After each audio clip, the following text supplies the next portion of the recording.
So, you're finally awake. He's unzipping his bag.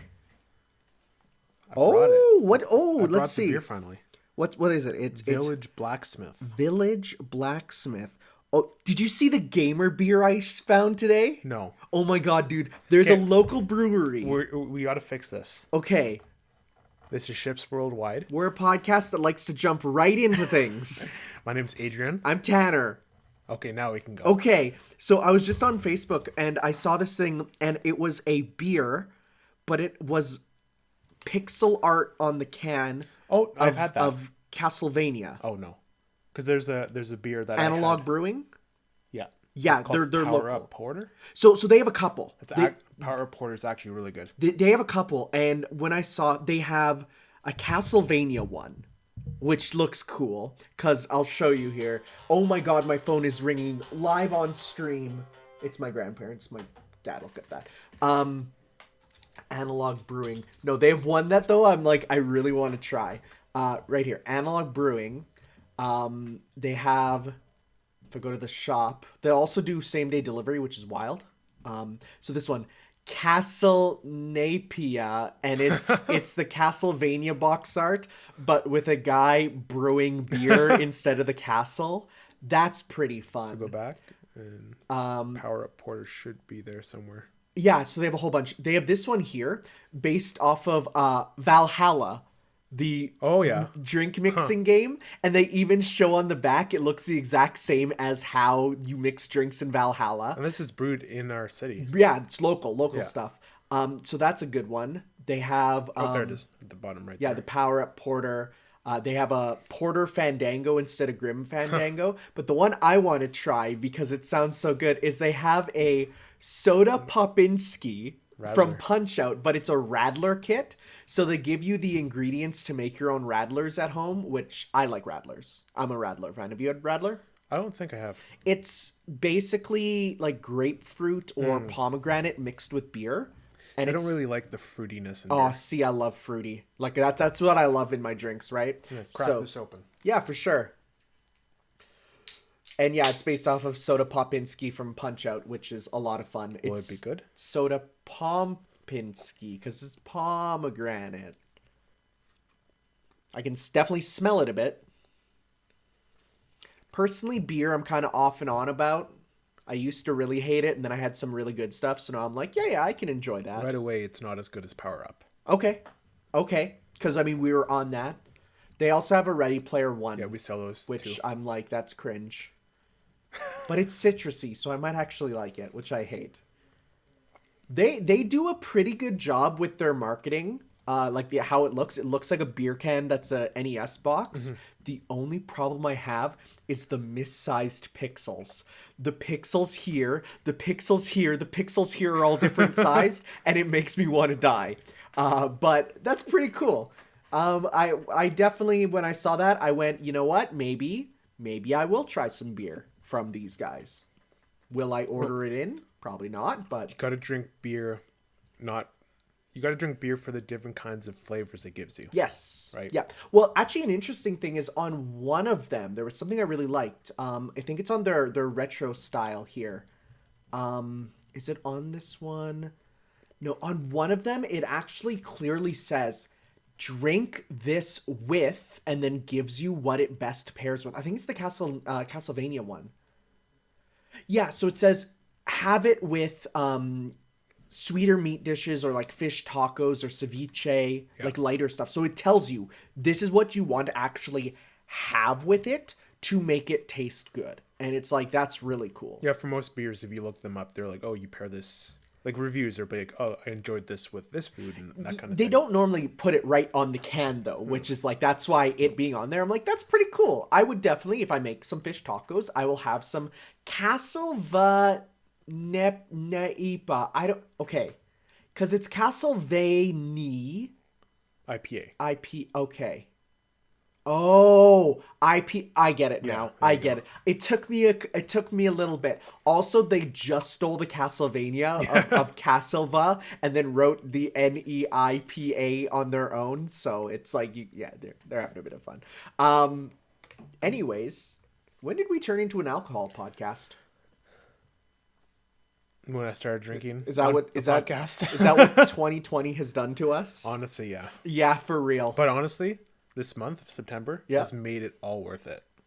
As we'll get into it. I don't know, dude. The daily death toll is pretty high. No, okay, no, that's not what I mean. Hyrule Warriors is pretty high. I don't mean it that way. I mean it in terms of like what I've gone through. Okay, I thought you were saying, what happened in the last week? It's made up for all those deaths in the world. No, and of course it hasn't. I'm saying just like personal experience. Fair enough. That is totally fair. I kind of agree because I've had a pretty good couple weeks here too. Yeah. Okay. Worked about 40 hours last week. So That's across 9 days. Yeah. Straight. That's a lot. So yeah. But it's both. I got called in today too, but I'm not going to take it. Yeah, because you're like, please no. 10 is too much. And there's another person there who's like, oh, I want more hours. So why don't you just ask Yeah, her, right? give it to them. Yeah. Exactly. Yeah. So Conversely, yesterday, I was the only online teacher for 100 students. oof. It actually went pretty good. Okay. It didn't go too bad. It went fine. The only thing was, it was just like, it was a lot. And that was a Saturday morning lesson, 9 to 12, which that was a long 3 hours. Like I was tired after that. It didn't help. I didn't sleep very well the night before because there was a power outage. Was there? There was. Now here's the thing. Normally a power outage while you sleep wouldn't be a problem. Except because I have a smart light in my room, I leave my light switch always turned on. And I just tell my light to turn off with its sleep schedule. Oh, so when the power went back on at 3:20 a.m., all the lights in the house turned back on. Yeah. And we're like, oh my God, like, who turned the lights on? Who said, okay, name of device that I won't say, do not set people's devices off, turn on all the lights. Who said that? And it wasn't. It was a power outage, right? Because then I tried turning on my computer in the morning and I had to teach that morning and my computer wasn't turning on. And I was like, oh my God, what's happening? And what had just happened was, there's a power failure, but I literally just unplugged my computer and plugged it back in and it was fine. Mm-hmm. So I'm like, okay, all's not lost. It's just, it was, there was a power outage there. Mm-hmm. But it was, that was not fun. But it was, was it the same one as you blamed Kai with? Yes, because I thought it was her at first. Of course. But it actually, my lesson went fine. And to the point where they're like, we're going to look to bring you on for even more classes because you rocked online teaching. And I'm like, heck yeah. And it's going pretty good. It's quite nice to, like, I was just out and about and I got a call. And it was like, can you go in and what are you looking at? No, keep talking. Okay. Can you go in and just make us a document of all the student emails? Because we don't have them all in a place so you can easily, like, click on them and stuff. And I was like, sure. And then I was told, oh, and by the way, you can put that in as hours of work. And I'm like, what? And she's like, yeah, it's work. Because I'm so used to when I'm a teacher doing teacher stuff, there is no, once you're home, you're just expected to do the work and it's not registered as hours. It's just, you have to do it, right? Versus with this, it's like, no, if you're marking, you get paid per the hour for marking still. And it's like, whoa, that's different. So, hey. You're already in a better position than you were. It's going, oh, well, no. In terms of, mentally, I guess? Definitely not pay-wise. It is a lot less, but it's less work still, and hopefully this is just something you get past until I can get another full-time job. Stick with it. And yep. Well, that's what I'm doing with a liquor store, and it's turned into a pretty good thing. Oh, yeah, for sure. So. Okay. That's about it for life stuff, really. Dude, you can place your drink right here. There's no problem. Just don't smack the microphone, because that would make a very non-ASMR sound. And we want those... In lighter just like sips every so often. Yeah. It's better. Oh, yeah, what? But don't like... Okay. Not constantly drinking it. Don't drink it like I drink my coolers, where I just chug that bad boy, and it's like, yeah. Actually, okay. No, I'm not going to say it. It's okay. No, it's okay. I'll tell you that in private, but I had a fun drinking story that is Not up on YouTube yet. Okay. Let's right. just say that. All right, that's about it for life stuff, really, for me. Yeah. Just been Vibing. chilling, been vibing. So let's talk about some stuff we've been looking at. I actually put you first, just because you're going to talk about something that I don't want to talk about as much. So you can go ahead if you'd like. Me? Yeah, go ahead. You're so kind. Well, I mean, yeah. Because you're going to talk about a certain game that I don't want to talk about as much, so as not to steal your thunder. Oh, okay. You can go ahead first. Persona 5 Royal. Still going through that. Been kind of taking a break since things have happened lately in the video game sphere. Okay. Yeah. Oh, yeah. Fair enough. Persona 5 Royal. Mm-hmm. Where you at now? I'm after the third palace. It's kind of like the waiting period. Okay. So, that third boss with Kaneshiro. Yep. It's like probably the best boss in the game so far. Wow. Yeah. You remember how like kind of dull it was? Yeah, because I remember him like making the giant pig bank ball. That's still in. But after that. But it doesn't do anything really, and that was about it. Then there's a second phase, which is like way more involved. Okay. And just the way they incorporate everything from his personality, his like the tools at his disposal, they use it a lot more. Makes sense. Because it was just pretty a generic sort of encounter instead. New attacks and everything. And I felt like I earned it because it was tough. Nice. Right. So it's like nice. But other than that, yeah, I'm loving it. I unlocked a. Oh yeah. So in the vanilla version, I never like ranked up with Justine and. What was the other one?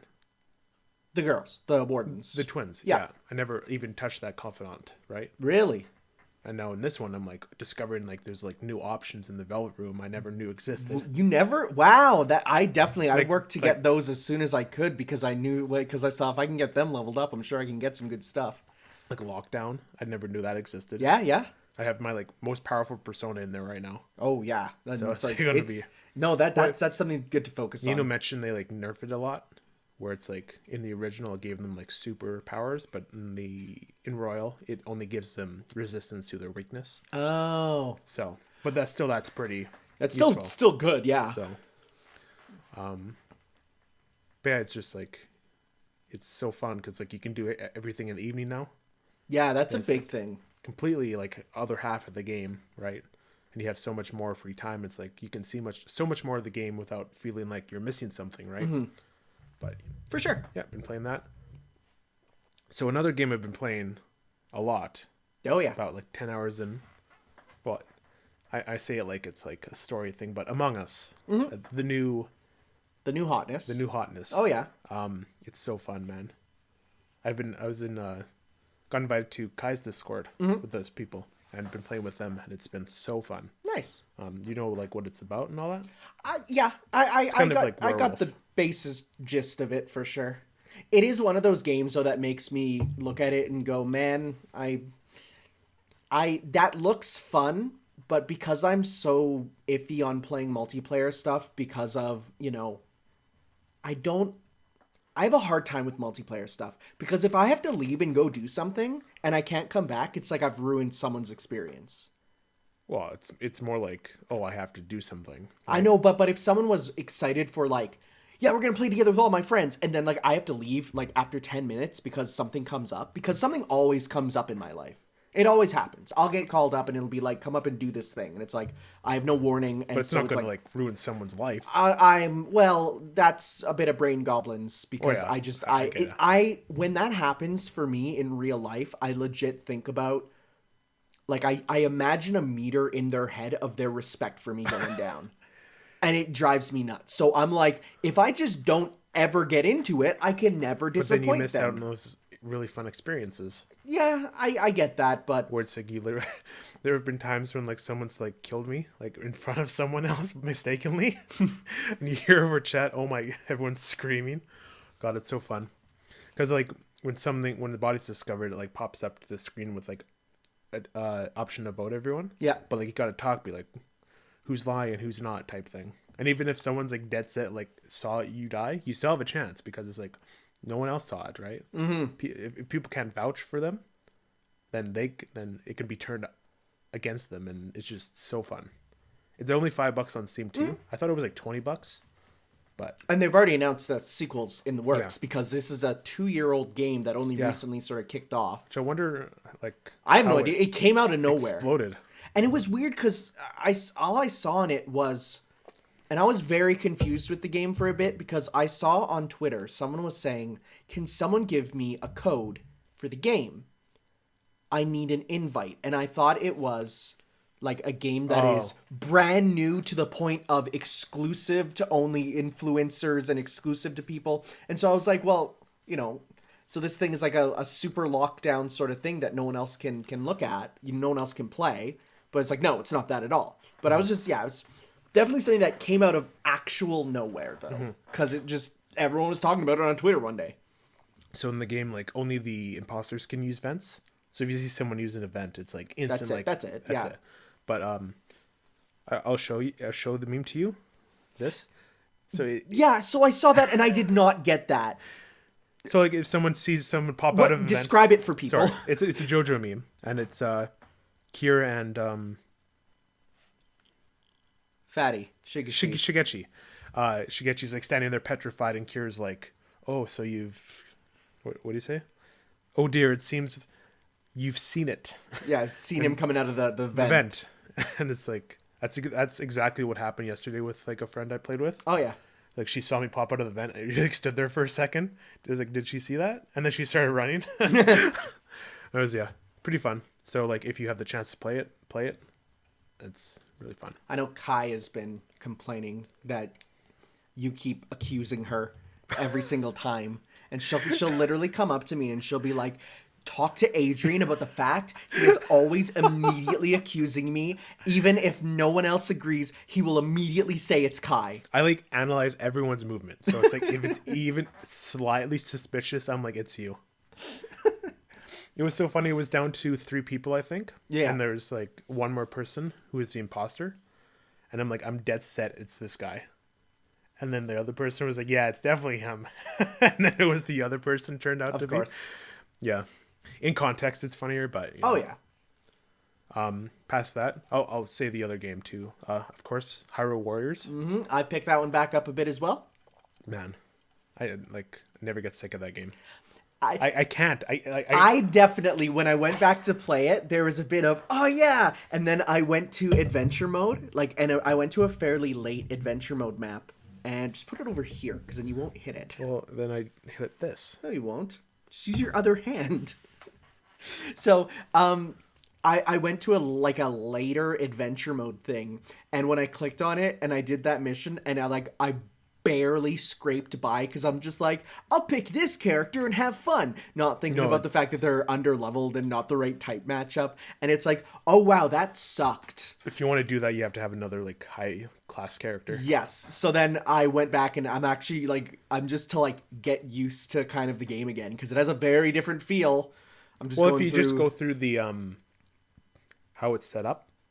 Like you do the Master Quest 1 and then the Great Sea. No, and then... I'm literally on just a late version of the first map. Oh. I'm on near the top of the first map. I thought you were in Low Rule or something. No. God no. I'm in Master Wind Waker right now. I don't know how you go so fast through those because each of those maps take so long. It's one of the things. Well, this is after 150 hours of play, right? Yeah. But it's so fun to just put on a YouTube video or a podcast and just play. Oh, for sure. Because you don't need text. There's no voice acting. No, God, no. You need nothing. Yeah. I mean, I keep sound on just to listen for I put up a little sound cues, but you don't need it for much. No. So it's it's just the perfect chill game. Oh, yeah. And I'm addicted to it again. Because I love all the costume unlocks. That's the big thing. What is this? The constant unlocks are so good. And the references are so good. They're to everything in the whole series. I unlocked a costume for King Daphne's, which is one of the Wind Waker characters unlocked a costume for Gonzo, who's just this background pirate character. Yeah. And, the references are so I think Tetra has that one. No, I don't think so. I know Tetra has members of her crew as colors. But for Toon Link, I unlocked the kid with the the blue hat and the red stripe. Oh yeah. I'm like, yeah, that's like such a cool reference. Yeah, because there's so many that are just like little like there's even some that are not Zelda ones that you're like kind of like, oh, that's pretty cool. Like Volga has a Lubu color that looks so good. That's probably one of my favorites because it just looks so good on him. And then there's the what's the dragon called on? Because there's Volvagia, and then there's Wind Waker. Oh, that one's a good color. Yeah, he has that color. On Dragon Roost. Yeah. I forget his name, but we know who we're talking about. Yeah. And then Valoo, yeah. And then Ganondorf has like boss colors for like all the bosses in the series. Yeah. So it's just like that's like a main part of why I play that game. Yeah. And just to feel powerful, like it's like such a power fantasy. Oh, for sure. I get like some people just can't get into it, but like well, they're just because wrong. of the repetition, but like I don't. So that's the thing. It's fun repetition though. But here's the thing, because when people say the gameplay is repetitive, I'm like, are we playing the same game? Because you won't lose through combat. No. You'll never lose through combat. You'll lose through strategy. You lose through strategy. The actual gameplay is like an RTS where you're commanding people where to go, and like you can play as them to make them go better, because when you play as them you're better than the CPU. Yeah.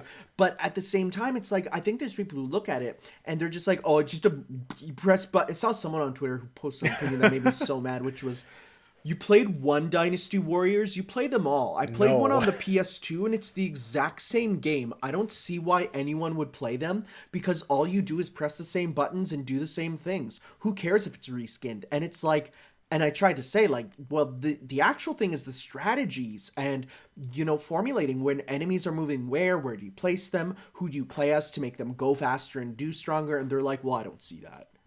I'm like, bruh. But like recently, I don't think I ever did it in the Wii U version since I was kind of a scrub for Warriors games. But like now I'm like, I use the command feature a lot. That wasn't in the Wii U version. Oh, there you go. That's why I wasn't using it. It was in Legends. Okay. And then it was brought back with Definitive Edition. Yeah, because like I'm like, okay, I'll send this character over here, and then while they're going over there, I'll manually go this way. Yep. Get this done first, and then eventually the person will be there, and it's like, right. And then that. If new events pop up, then you have to think like, okay, who can solve this problem? Sometimes you have stuff like, oh well, I got this keep, but someone else's item is in there, so now I have to like move them around, and I like that. Yeah, that's the strategy. The bosses are still a bit iffy. It's like you're waiting because like there's a problem when there's a bunch of characters. So they have in the definitive edition, if you have a bunch of characters go around a boss, the more characters there are, the more powerful you get. Yep. But those AI controlled CPUs are like right in the boss's grill. Yep. And when that happens, the boss doesn't do its weakening move. Yep, because they're aiming at them, and like for example with Goma, like you need to be far enough away for it to do the laser. If you're close up, it's going to do its claw attacks, which don't open it up to weakness. Yeah. And it's so like you're kind of just waiting and I definitely think the number one thing to make Hyrule Warriors better in, let's say, a sequel would be to make the bosses not be so reliant on weak point stuff. Yeah. I think having it is still good, but you should be able to deal decent damage regardless. Are there bosses in One Piece Part Warriors 4? There are. They play completely well. So it's interesting. So there are like bosses and boss only characters, but the way that you fight them is they have like a shield gauge that basically can only be hit while they're not attacking. So if they're not attacking, you're doing weak point damage. Okay. Always. And then after a while, it causes a break where now they're vulnerable to like air combos and stuff. Like now you can go ham and actually rip through them. That's the way better. And then it's much better. And actually, we'll talk about it. We'll talk about it. But there's a lot of stuff from Pirate Warriors 4 that looks like it's in a potential sequel. Okay. But yeah, so like that would be a good way to fix it, because those bosses are a slog. Oh yeah, Manhandla, hate that boss. Manhandla is my least favorite thing in any Zelda game. Period. It is underneath the controls for Skyward Sword, and I dislike those controls. Even its stalks. Oh, those are so. They're so annoying. Like, whenever like it gets me, it's like walk, get hit, get knocked Yep. over, walk, Yep. get hit on it. It's the worst. But yeah, been enjoying that regardless. And then non-video game stuff. Continue reading Purple Haze feedback. I don't know if you want to talk about spoilers. It's not really any spoilers, just kind of like Details. that is pertaining to part 5. I think So I guess I'll just say that. yeah, you can say it, and just if someone's interested, they can read for more, because JoJo spoilers don't matter. They make you want to read it more. There hasn't been any like big events yet, but there's just like stuff in this novel that's like adds to part 5. Yeah. It explains like why these characters are where they are, like what these characters were thinking at the time, because it does flash back. Like it flashes back to a moment where Bucciarati buys a yacht, Yeah. and they take a picture together with everyone, and then it flashes forward and like they're on the same yacht, and it's just Fugo and other people. It's like you really get to deep dive into Fugo's like mentality and all that. And there's new stands that are like really cool. All of them are named after Jimi Hendrix songs since Purple Haze. There's one that's just like a deck of cards that can predict the future, Okay. kind of roughly. There's another one that like punches the ground and can tell like the voices of previous people who were there. Oh, that's interesting. Yeah. And then like, yeah. So it's about like, I think I've explained it already. Like, It's about them going after the drug team. yeah. Right? Yeah. So it's really, I love it so far. So Nice. cool. And finished the part 2 sub. It's like, I forgot like they played the part 1 ED. Yeah. OP. And the final battle there, I'm like, oh my god, this is So so good. Like that finale is still amazing. It's so good. It just keeps amping up. And it keeps amping up, and at a certain point you realize that Joseph planned probably less than half of that. Way And less. he just has really good luck. And I like how Speedwing's like, oh, like this, like Jonathan like died, like George died, like Joseph's gonna die next now when he's young, but he's the only one who lasted. Oh, yeah. his entire life. He lasts a long time, all things considered. Yeah. And then I recently got part 5 in the mail Yeah. on episode 3. It's the dub's amazing. And recently they did the Diavolo. I guess it's a Diavolo now because that's how it's officially pronounced in the anime. Diavolo. That's still correct. Yep. His full reveal when he takes off the shirt and everything. It's Yeah. like, it's masterful. Like I think I'm not wrong in saying it's like above Kira. Okay. So even Beat agrees with me. It's like this is like the way Kellen gets his voice so low and into like devil zone almost. Oh, yeah. Like the gruffness of it. It's like Who's his voice? Kellen. I don't remember his last name. I'll just type in Diavolo dub voice, and I'm Yeah. sure it'll come up. He voiced Freddy Fazbear. What? Yeah. Okay, let's see here. Kellen Goff. You might- Okay. Oh, he's Overhaul. Yeah, Overhaul is such a he has a really good villain voice. Yeah. Absolutely. He was also the dad. Yeah. Oh, I well, saw there you that go. last night. Oh, he was the Snatcher Minions in A Hat in Time. That makes sense. Oh my god, he absolutely was Funtime Freddy. That's very strange. I don't know about that. Okay, interesting. Yeah, his work as Overhaul was incredible, so that's really good. That's a good choice. Let's just see here. I'm gonna go to this. Let's see. I'm gonna take another look at the dub actors because I like some of them I definitely know, and I'm like, Dude, Ray Chase is Bruno. oh, it's so good. It's so good. It's so good. I love it. At first, I'm like, I don't know if I like this, but it's like, I like it a lot. and I like Giorno a lot more now Okay, so that I hear it in context. Philip Reich. I'm just seeing. Who I don't even know who Sugimura was. He's the guy who in pretty Persona much 5. groomed Haru. Oh God, right? Yeah. Yeah. Oh, he's the excitable A-lister in Monster Hunter World. Okay, no, he's good. He's good. Definitely a bit newer because, like, I know, yeah, Ray Chase. I know, Kyle McCarley is great. Sean Chiplock, he's really good. He's Rivali. Oh yeah. I don't know Urza. McLaurin's also really cool. Wise. I follow him on Twitter. Who's that? McLaurin. He Yeah. draws JoJo stuff too. Oh, cool. Okay, so Urza Wise is Fugo. And is there anyone here who I recognize really? I don't see a single character Really? I know. Oh my god, this is amazing. There is absolutely Really? nobody. Oh my god. I mean, like, I read Hunter x Hunter, so I know who Wing is, but that's incredible. I have not watched any of Not even that these. Naruto guy? Well, that's like a Oh. super background character. I don't know who Kikusuke is. I don't know. Yeah, wow, that's a first. Okay, I've definitely watched Power Rangers Lightspeed Rescue in Time Force and Wild Force, but I don't remember those voices. So he's pretty small, all things considered. So Mick Lauer, that's Abacchio. Oh, he was the badge seller in A Hat in Time. That's good. Okay, he's pretty up and coming then.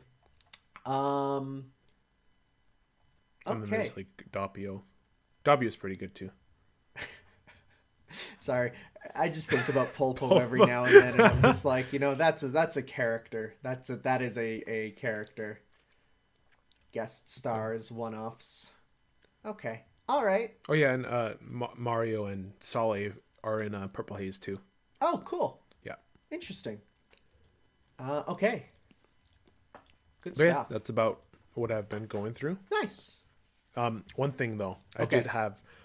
I do have the Part 5 Blu-ray beside all the other ones. Yeah.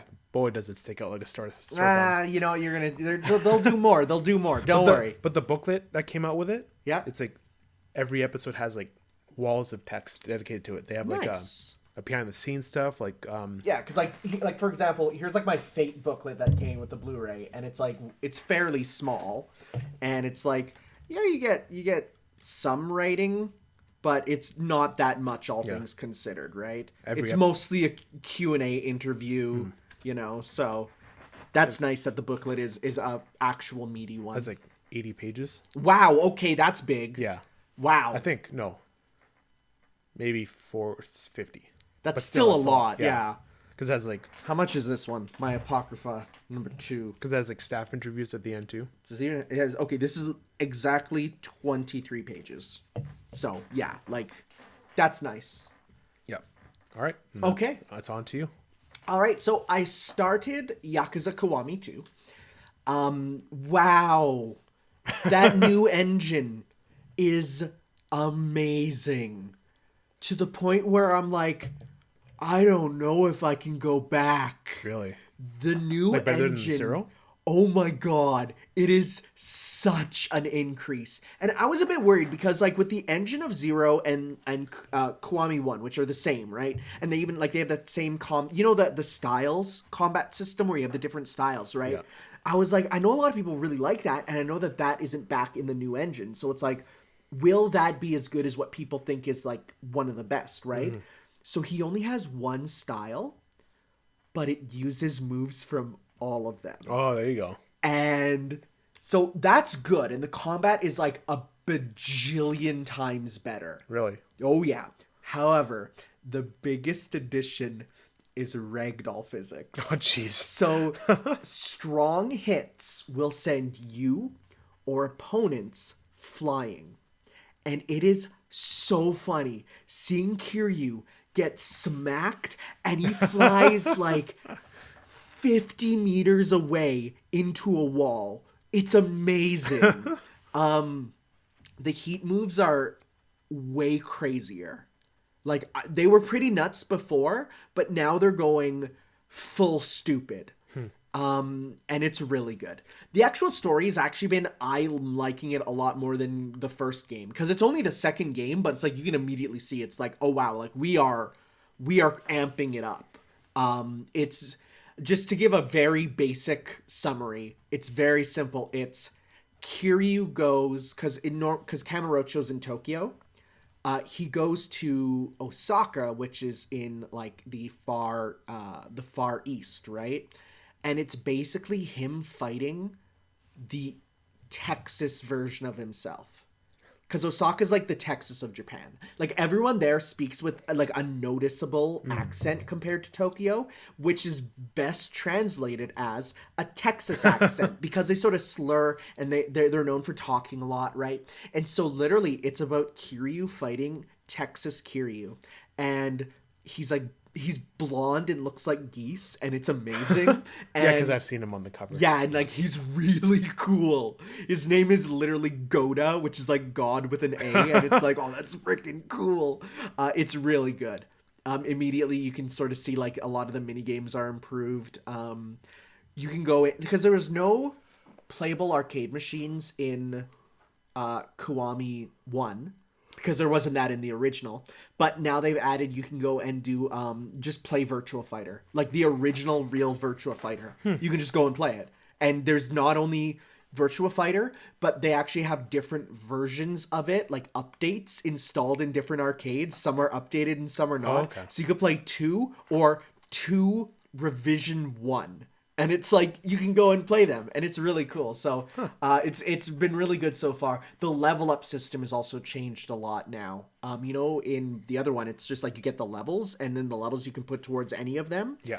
Now you get basically, instead, every single thing you do will give you a certain amount of 5 different experience bars, and each of those. So if you want to level up something, it'll take like 2 points of red, 2 points of blue, a point of purple when you have like 5 different ones, right? So no matter what you do, you're leveling up potentially everything at once. There's no picking and choosing. Oh, that's cool. It's really cool. It's just like you get so much right away. Also, you can now carry 3 equipped weapons at a time. And this is the newest and probably best thing. If you find an item, you can press a button and just put it in your inventory. There you so go. if you find a sword and you don't need it right now, pick it up, put it away for later. You find a gun, pick it up, put it away for later. So then when you get to those encounters, you can just be like, I have 7 swords and I'm going through all of them on you. Jeez. So it's really good so far. It's, yeah. Wow. And I can definitely see how this new engine will make Yakuza 7 awesome. There's so much they can do with it. It's really cool. Other than that, I've been playing Taiko Drum Master. I have taken out my Taiko drum, which is now on our table here, and I have been actually... Whoa. It's okay. See? It's fine. I've been playing my drums. God, it's fun. It's a lot of fun. So I had to import this from Japan So many because, buttons. well, yeah, because you got A, B, X, Y, R. Okay. You could actually play most games with this. It's mostly for navigating menus, honestly. But it's a lot of fun to just, play this to all these songs that you're like, oh yeah, they're just basic plastic, but they're nice because they're just like the sticks are just light plastic. You can whack this bad boy. There you go. And so I've been playing that a lot. I've been getting excited for those RPGs where you can do it to Sonochi no Sarame, of course, because drumming to that. Just imagine the Joe, like it's fun. So I don't know if you know, but the actual way you drum is when you do it, there's 2 notes. You have reds where you hit the center, and then you have blues where you actually have to hit the outside. Oh, okay. And so the strategy comes from like it's hard. It's kind of weird to hit like the outside sometimes, but it's a lot of fun. Okay. So I've been greatly enjoying that. Later on, we'll play it a bit. You'll get to give it a try. All right. Drum to some Kamen Rider themes. It's so good. I downloaded the DLC. Got the Digimon theme. So good. I didn't get Megalovania. I didn't buy the Undertale one yet. What's the point? I know. Actually, so there's an interesting thing. Only the Undertale song has a special feature where if you do a pacifist run of the song, as in you don't hit any notes, it actually will unlock a secret second half where the notes that come in become Morse code, and it has a secret message from Toby Fox. Huh. So like it'll because you have like the red and blue notes, Yeah. and if you translate like the red is short and the blue is long, like Morse code, it will be a message saying like thank you to all the fans who have and it's like it's really cool. That's cool. It's nice. That makes me happy. It's weird that like it was just the 5th anniversary of Undertale, 5 years, right? No. No, I feel like that's a bit old. weird. But in Japan, they Famitsu magazine was all Undertale themed. Like, yeah, It's weird. like their big gaming magazine was celebrating that 5th anniversary with like new art, new interviews. That's where we got the new Deltarune info from. And it's like, wow, Japan loves this game. No wonder Sans is in Smash. Did it? You do it way better than me. I know, because it's not with your mouth. You have to do it with your throat. You have to go. All right. Okay. Did you know where that sound comes from? No. It's literally, he took a single sound of Patrick Star from SpongeBob, slowed it down, and like that's what it became. Oh God. It's amazing. Someone recreated it. It was amazing. Anyways, so I said I've been playing some Hyrule Warriors. What I've actually been doing is because I definitely didn't put much time into the actual like game when I first got it, because I got it and I'm like, yeah, it's Hyrule Warriors again. Go for me, and then I'm like replaying like literally everything. I know. Well, no, when it first came out, right? Like when the definitive edition came out. No, like that I put like hours. Oh yeah, hours no, I into definitely it. didn't do that. But so I basically I beeline story mode, and then I went and got the Breath of the Wild content, and then I'm like, that's it, I'm done. And so now I'm going back and I'm actually going now through the hard mode of adventure mode to get all those Skulltulas and the heart containers I missed. I put like tons of hours into this game across the 3 versions. Oh yeah. I still haven't gotten to like even close to like the end game God stuff. no. It's There's like so insane. much. It's the biggest game ever. Another thing I forgot to mention is just how like jarring it is when like it does hit that 60 frames. Oh yeah. Because it's whoa, why is the game so smooth right now? Well, and I've been playing I've mostly been playing handheld. And so for me, it's like that makes it chug even more. And every now and then like I started a battle because what I've been doing is I've just been using free mode so that when I go through the story, I can like pick whoever I want. And so like I had Link as the Great Fairy, and I had like Ganondorf and like all these huge characters, and the game spawned them all at once. And it's like I can hear my Switch going like, please kill me. Mine does that too, even if it's in the dock. It's like, kill me. I love the Great Fairy though. It's ridiculous. But when the game does like slow down a bit, it doesn't like really annoy me No. at all. Oh no, okay. And Warriors games for me are the type of game That just means I'm like doing a very powerful move. Yeah. So when the game slows down, it means you're rocking it. You're destroying. You're doing really good. Though I am looking forward to having well, I'm assuming in this hypothetical sequel we're That talking about may or may not happen. that the enemies just won't be spiritually there. Because when you do the Great Fairy that does the explosion, like the nuke, yeah. it's like it kills like 200, but you can only see about 50 That's around true, you, right? yeah, because they're not all spawned in at once, and that is the old engine at play. Yeah, so hopefully in like Yep. a potential sequel we'll see that. Yep, for sure. And then finally, what I have again affectionately labeled as fate shit, because there's multiple things to talk about. So for one, I played the Fate Zero event in Fate Grand Order. So it's literally the main characters go, hey, there's a weird thing happening in the year that Fate Zero took place. Let's go there. But they bring along with them the adult version of Waver. And he's like, trust me, I got this, guys. I can speedrun this. And so adult Waver goes there and basically says, look, we only have so many days before things really get messed up.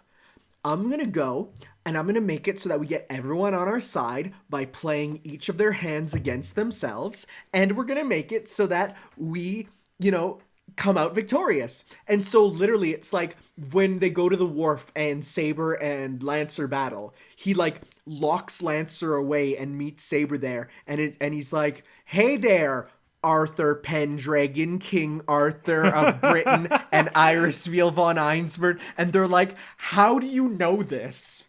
And then he goes to Kenneth, you know, like the blonde guy who is Lancer's master, who was the jerk. I have his card. He's right here.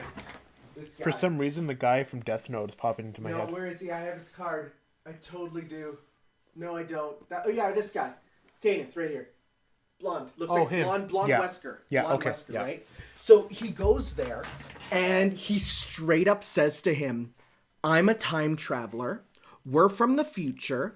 We want you to help stop this world-ending event. And the main characters are like, oh my god, aren't we breaking every rule of time travel by saying this? And he's like, it really doesn't matter because magic exists already. And Kenneth is like, sure, magic exists. I believe you. But then he says the unthinkable, which is like, oh yeah, we're coming from the future because we are actually like further descendants of your company. And we need you to survive or else we die out. Because you won this war and did so many amazing things that, like, you had, like, a bajillion children and were, like, the most powerful. Blatant lies, right? And the main character's like, he looks pretty smart. He's like a professor. I don't think he'll believe this. He absolutely believes this. Because he's like, well, of course. Who else would... And it's so fun to just see these characters messing with the timeline, and it doesn't matter because of the way that the fate works, where it's like it's a singularity that literally needs to go away. They want to get rid of it so they can do whatever they want in the singularity to correct it. Wow. And it's really fun to just go against those time travel stuff of just telling people, we're time travelers, we're from the future, we gotta stop this, I know who you are, I know your secrets. It's like, oh, it's great. So that's a really good event. I really enjoyed that there. And you get even just a bit more of like, because it's older Waver, right? So then when he sees Ryder, right, and you know who he had to say goodbye to, he's like, God, this is gonna be tough. And then younger Waver there, and he's like, who are you, old man? Suck my dick. You know, and so it's great. It's just, oh, it's so good. I'm nearly done Fate Apocrypha, which is the show. Again, it's what if Nazis got the Holy Grail. It has my favorite version of the world ever. What do you mean? So there's a character whose noble phantasm, which is basically his stand, is, I like to call it, Fight World. So it is, he throws his spear into the ground, and it does the world, like, inverted colors effect outward, right? Yeah. And time stops. Except, one, it's unlimited, and two, it's not just him who can move in the stop time, it's also his opponent. So you might be thinking, well, what's the point, right? If his opponent can still move. It is a world where all outside sources, be it, you know, assistance from allies, be it help from gods, be it like, you know, so luck. It's kind of like, it just kind of evens the playing field. So not only does it even the playing field, it completely negates anything you have. And it basically is, in this fight world, you have to physically punch the other person out to get it to stop. And it will go on forever until a victory is declared. And so literally just in the stop time, it is and here's the craziest part. The guy who does it, it's Achilles. The guy who is immortal except for his heel, he turns off his immortality and says, square up. Oh, that's so cool. It's so good. And by the way, where this is activated is on an airplane. Like, and they are on top of an airplane. Of course. And they're like, just beating each other down. And it's so good. And like, and it's, it's so good. So it's definitely one of those things where I would say the story of Fate Apocrypha is kind of dumb, and I don't super love it. It has some characters I really don't like, but there's moments in it that are just stupid hype. And that's what I like, where it's just like every now and then you'll get a moment where it's just like, just the dumbest things that work out. and I love it. So you could say that for JoJo too. It's very similar to JoJo for that, where it's just you'll see someone use their powers in a creative way, and you'll be like, "That's so cool." Also, William Shakespeare is a character. He's summoned as a servant, Of course. and he's a lot of fun because he can't fight. He just straight up says, "I can't fight. You know what I do? I write stories. So let me get writing you some stories, and I'll see you once this war is over." So it's a lot of fun. I'm really enjoying that. And then finally, there's one more. I'm doing 3 Fate things at once, which I'm never gonna do again. I definitely will say from now on only 2 max, right? But I've been playing the Hollow Ataraxia, which is again the visual novel, and it gave me 2 scenes that are just the best things ever. And I love this game because this encompasses what I love about it. You have a scene where the main character tries to explain the difference between Blu-ray and HD DVD to a character. And it's literally just the other character going, "I don't get it. I can do so many spells and magic, but I don't get why it's called a Blu-ray and what the difference is with HD DVD." And so it's the main character going, we're talking about the availability of what's on it. Blu-ray looks like it has more stuff. HD DVD might not survive. And literally, like, you look at when the game came out, and it's like, it was right in the middle of the HD DVD Blu-ray war. And so it's like, the main characters are debating, what should we get? A Blu-ray player or an HD DVD player? And so there's like that mundanity, right? And then there's a about 2-hour long scene. Oh my god. Full movie length of one of the characters owns a box that the magic is, no matter what you put in it, it'll always have space. So she uses it for packing and stuff, right? If you're packing stuff, put on all your clothes. It's a smallish box. You can take it around. It's good, right? She falls into it. And of course, by its logic of it will always have enough space, you can't get out. Because when you stretch up, it stretches up too. So she's stuck in the box, and the main character finds her in there, and he's like, "Why are you in this box?" He falls into it. Why? Because there's reasons. It's shenanigans of he gets her out, and then they wrestle over something because there's a thing in the box that she doesn't want to use, which I'll get to. And then they both fall in. So in the box, they find a Nokia cell phone. Like an old flip phone, right? And they're trying to call people. And they discover that in that box, because it's magic, if you call people, you get connected with alternate realities. And so they're like, "I'm going to try calling my sister." And they call, and it's like, she's been dead for years. What? Okay. I'm going to try and call my house. And they call, and it's like, and the person who picks up is the other person who's in the box with the main character. But it's in a universe where they get married. And so, but here's the thing. They don't recognize each other. So they're having this, and so like it goes on for hours, right? And it turns out the reason that this box was, that they fell into this box was because there's a stick in it. And this stick, when I say stick, I'm going to show you what it looks like, and you'll probably guess where it's going with this. It's not what you think, but okay, so it's called the Kaleido stick. Okay? So it's like this, right? It's like this. Mm-hmm. And so they find this stick, and the Shira's like, "Look." It's more of a staff than a stick. It's more of a staff. They call it a stick, though, and it's kind of funny. It gets blood on it because there was a cut hand, and, blood went on it. Comes to life, and the stick starts talking and saying, "Form a contract with me. We can get you out of this box." And the girl's like, "Never again." And it's like this huge incident that it's like, I will never let that occur again. So they argue in a box for actually an hour real world time. Finally, they agree, and she turns into a magical girl, right? And this whole instant takes place in a box. They fall out of the box finally because the stick literally bends reality. And their friends from school are coming to check on them and they just see her like this. Oh, it's fun. But anyways, what I want to say though is this stick has one of the coolest concepts I've ever seen for a stupid gag item. Okay.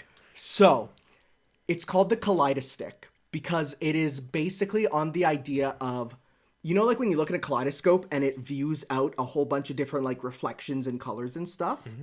So what it does is it basically lets you do anything.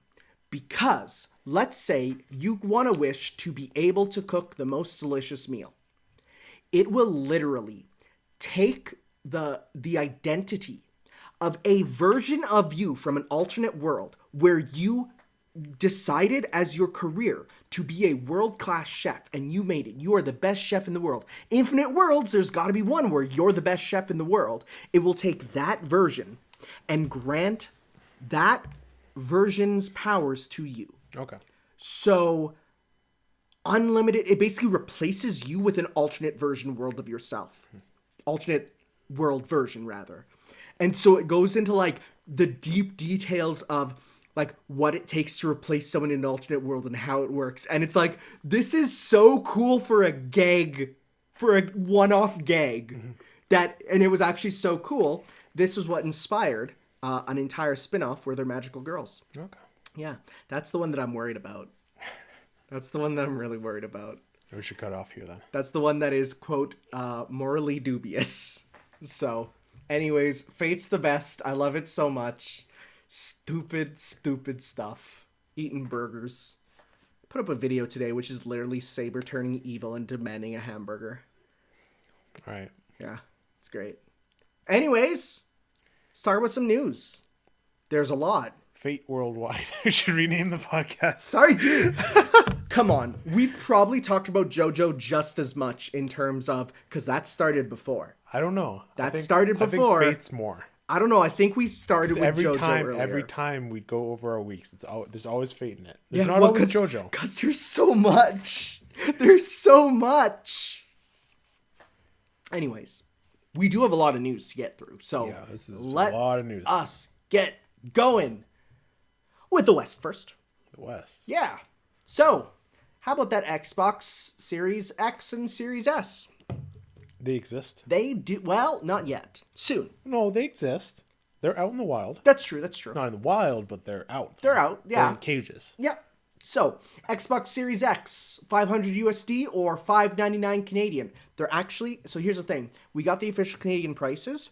If you do the math, they're actually cheaper than Xbox One was when it came out. Not only that, but they're taking a lot of the difference and cutting it for Canada a lot.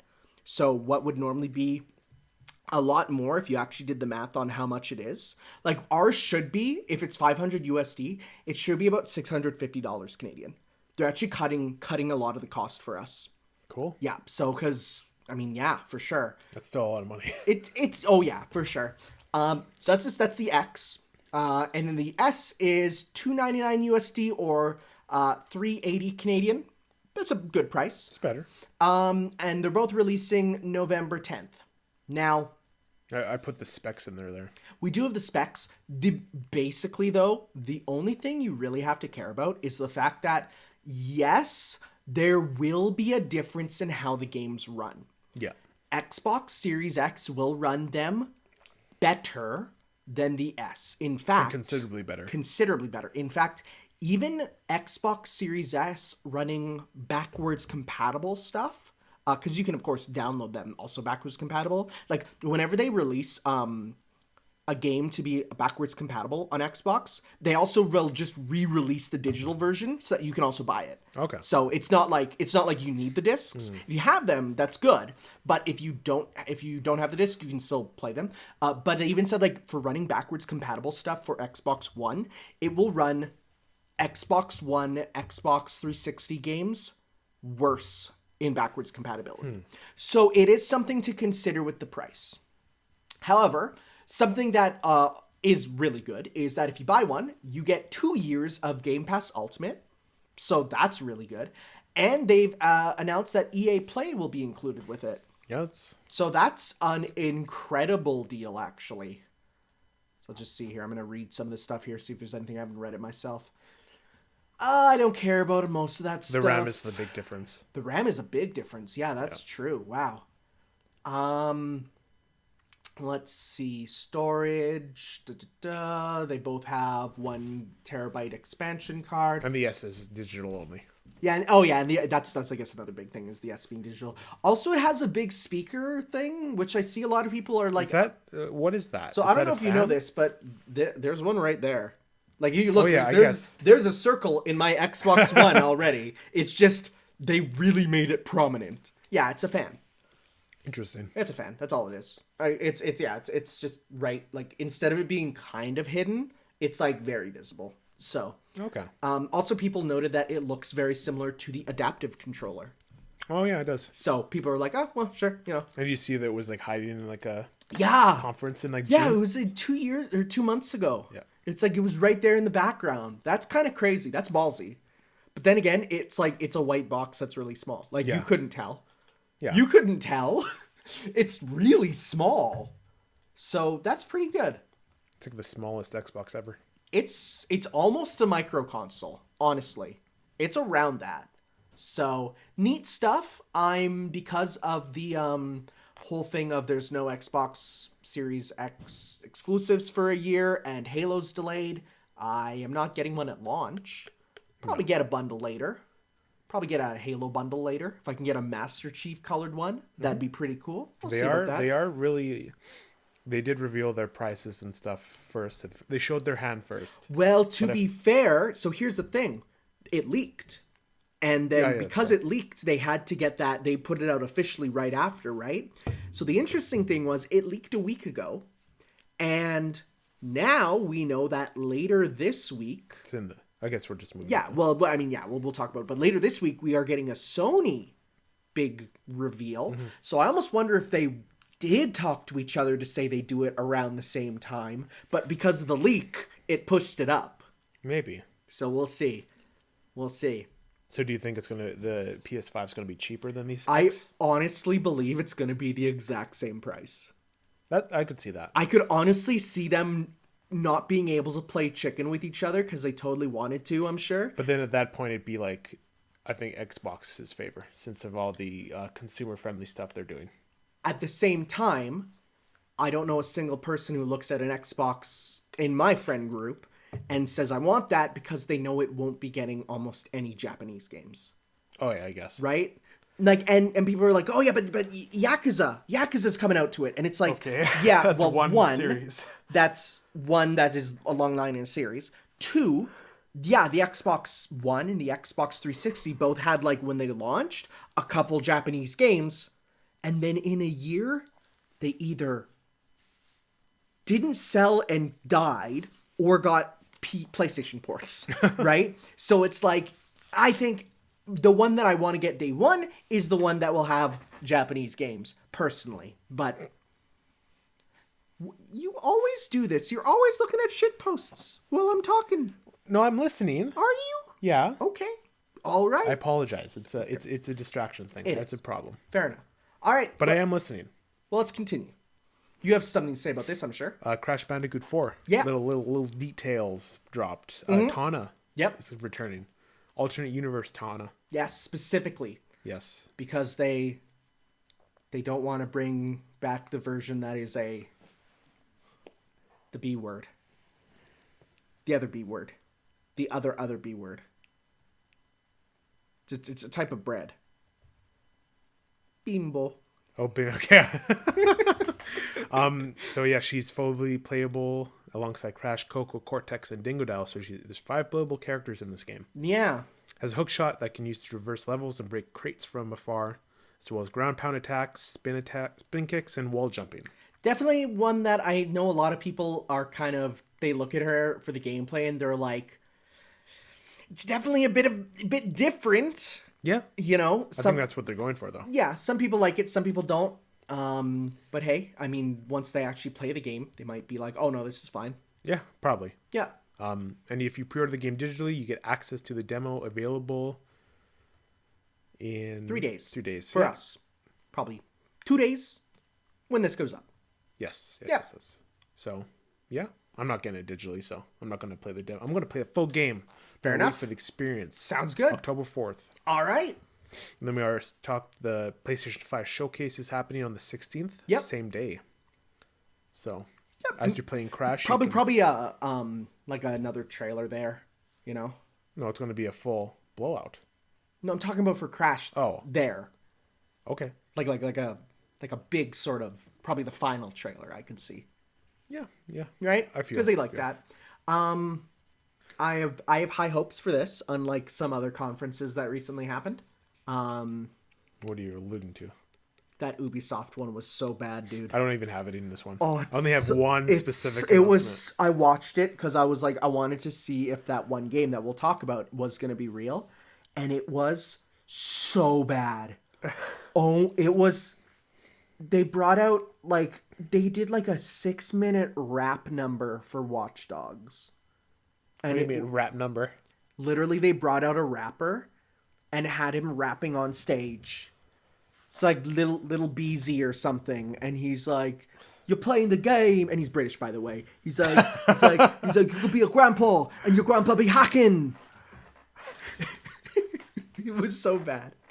It was actually the worst. Oh, and then at one point, it like digitized him into the game, so it was like him in game, and I was like, look, I saw like Aaron Carter do that in a music video in like 2001, guys. It is cool that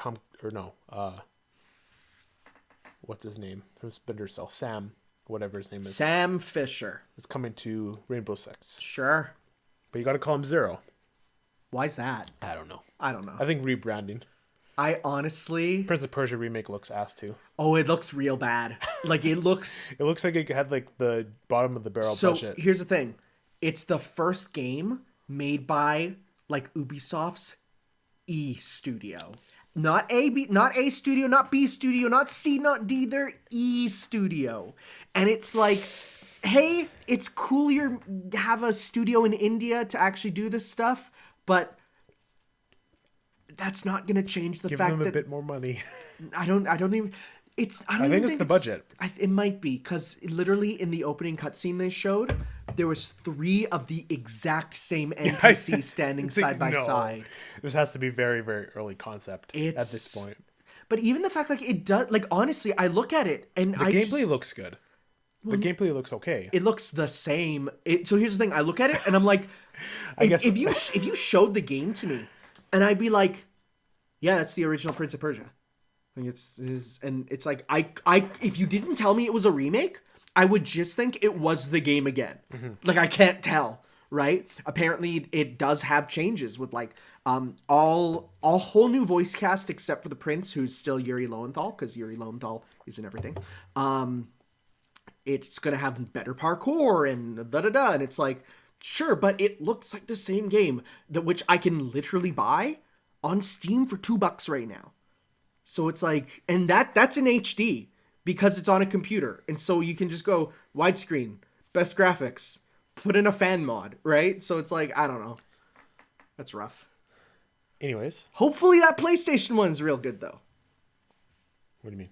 The PlayStation showcase. Oh, yeah. I think it'll be. I think this would be. I think if. I'm relying on this one to be like. I can't talk. If this presentation doesn't sell me on a PS5 on launch, I'm not getting it on launch. Fair enough. Right?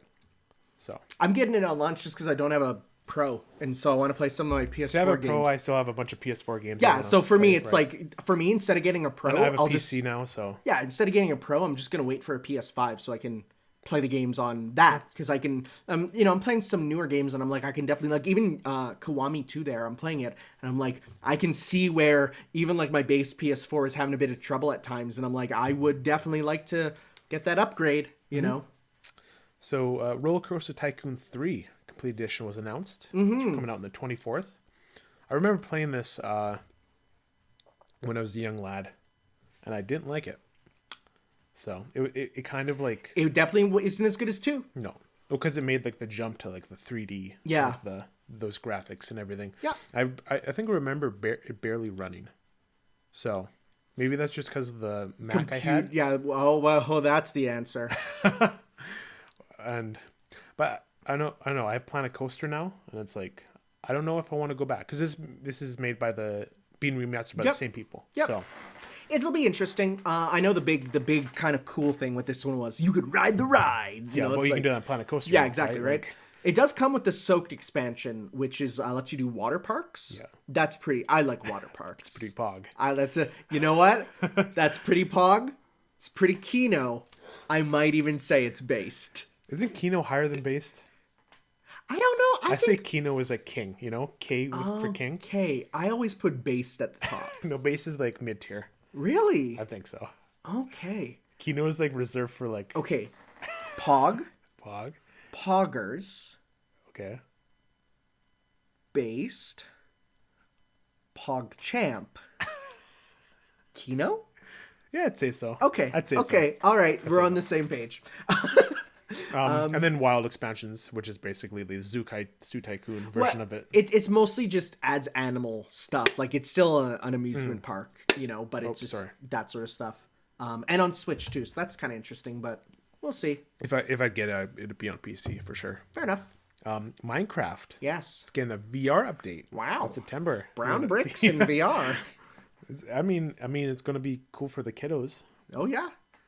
Dude, how many kids are going to be freaking terrified of when creepers start coming at them in like... screaming and running away? Oh, it'll be so good. Oh, that's great. And then one of the biggest announcements. Ooh. One of the... Well, it's up and down, and we'll talk about why that is. Okay. Scott Pilgrim versus the World, the game. Yes. It's coming back. Complete edition. All DLC. And that means 2 characters and online play. There you go. It's going to be on PS4, Xbox, Switch, and PC. Coming out holiday 2020. Mm-hmm. Why didn't we get a release date? I don't know. So here's the ups and downs. Ups is the game existing, playable, play it again. You can appreciate it. It's not lost forever. The downs, currently no physical release, which means that when the license runs out again, it is once again lost to time. Just buy it on every platform. Again.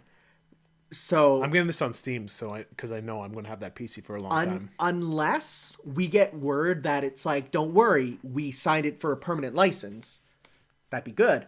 But it's like, boy, sure would love a physical release. Also, it's Ubisoft.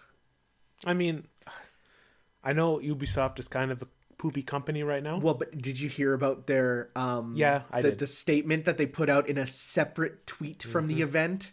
And then whenever anybody said, hey, why couldn't you put this in the event in 2 hours? And you're putting it on Twitter here. It gave like an automatic robot response of, thank you, username, for your input, but we just don't have the time, and we thought that this would be a way to get more people to see it. And everyone, like even Jeff Keighley tweeted, and Jeff was like, Jeff was like, you could re-render that pre-rendered video and upload it like nothing.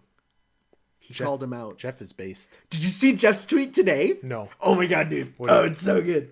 I retweeted it. Remember when we used to make fun of this guy and now he's like super cool?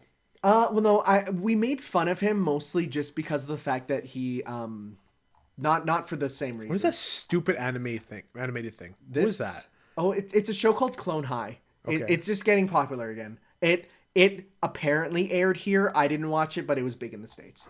Huh. Let's see, right here. Okay. Oh, so, I retweeted that too. So major game releases still come, and he lists them all out. Anything I'm missing, and he says hopefully PS5 news on Wednesday, and then No Games 33, former PlayStation fan, says, why don't you ever mention Xbox exclusives? And he just says, which ones are missing? And everyone's like, oh, base. So good. That picture, I love that picture. Oh, it's so good. Oh, man. Gene uses that one all the time. That's a good one. So, yeah, no, that's pretty good. It's true, though. There's nothing. No, they have nothing right now. But, like, again, that's why they're relying so much on their Game consumer, like, practices and, like... Yeah, because even if with no exclusives, if you say, buy our console, and for 2 years you can download any of our games from, like, the entire Xbox One... Which includes EA, and so here's the thing about it including the EA thing, which is nuts. That includes this year's sports games.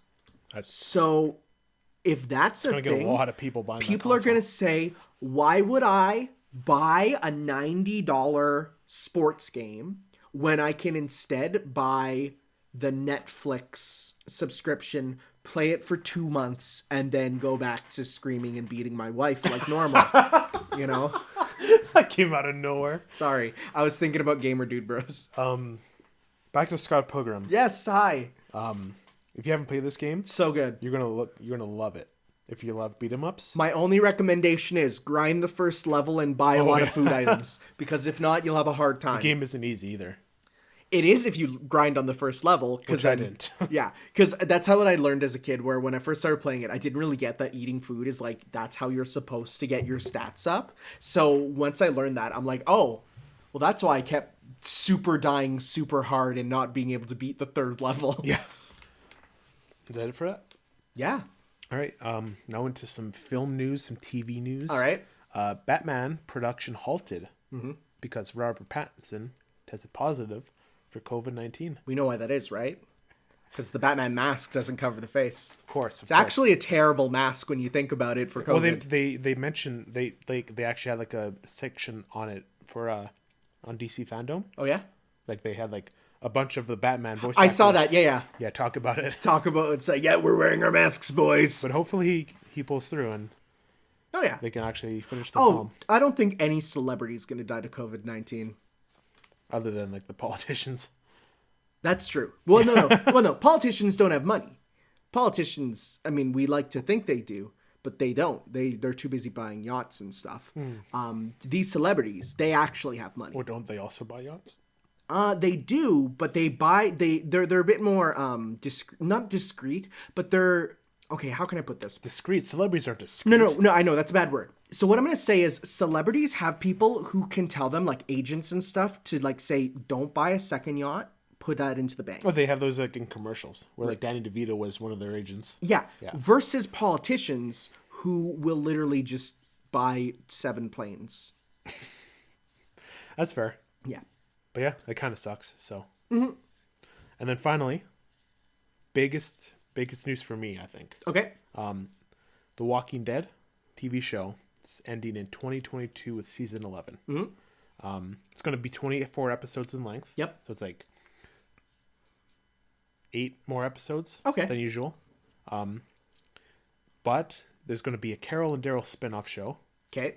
that's airing in 2023, and a 4th show that's also being developed called Tales of the Walking Dead, which I'm super excited for because that show, it's going to be it's going to house these one-offs for characters in the main show. Okay. So there'll be like Negan. They'll probably adapt the Here's Negan Yeah.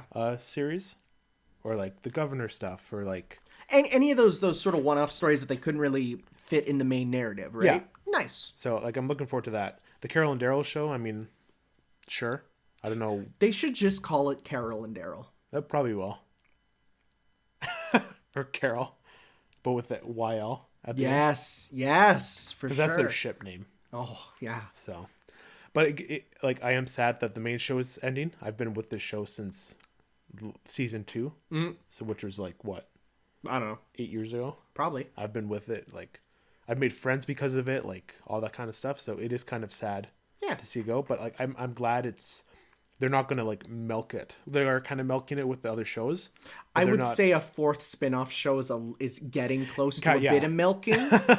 But I mean, like they're not. I think they realized, let's not do what Game of Thrones did and adapt our own stuff and literally destroy the basis of the entire show. Do you remember how many Blu-ray copies we saw? So we went to the mall recently because we just met up with each other there, and we were in Sunrise Records, which is basically our HMV because HMV died, and we're in the Blu-ray section, and there is a wall of Game of Thrones final There's season like a shelf Blu-rays. and a half full of those season 8. Huge, full, and it's like there's a couple of the other seasons, Yeah. but 98% of it was the final season, and it's like you look at that, and I didn't even know that if that was the last season, but I took a look and it said that's probably the last season, because I can tell because look how many there's left. But yeah, I think season 11 there is going to house the entire final arc. Yeah, usually like with these big arcs, like the Savior's arc or like the Prison arc, they run like at least 2 seasons. Okay. But like with this 24 episode length, it's going to house it all because it does, like, you think it'd be like, oh, final battle against the zombies, but it actually gets into political stuff and like how are we actually going to rebuild society and all that. So yeah, they don't go into the cure. They don't go into the no, it's kind of like where do we go from here? Yeah. Right. The answer is simple. Space. Yeah. Can you imagine? Me and Nino joked about that. It's going to be like Rick's going to come back like Darth Vader. No, he's gonna come out in like this spacesuit and he's gonna say, "I found the source of the zombies, the moon." And the moon explodes. Carl, we have to blow up the moon. But he died though. I know. That's the funny part. He comes back. It's the funny part. He comes back He's as a moon zombie. Moon zombie. What was I gonna say? Well, no, the comic version of it was kind of underwhelming. Well, yeah, because it just basically didn't an issue come out and then the next one they're like, surprise, it's the finale. Well, no, it wasn't that. It was just like how it was kind of structured. It was kind of like a lot of talking and a lot of that. But I feel like in a TV context, I think it'll be a lot better.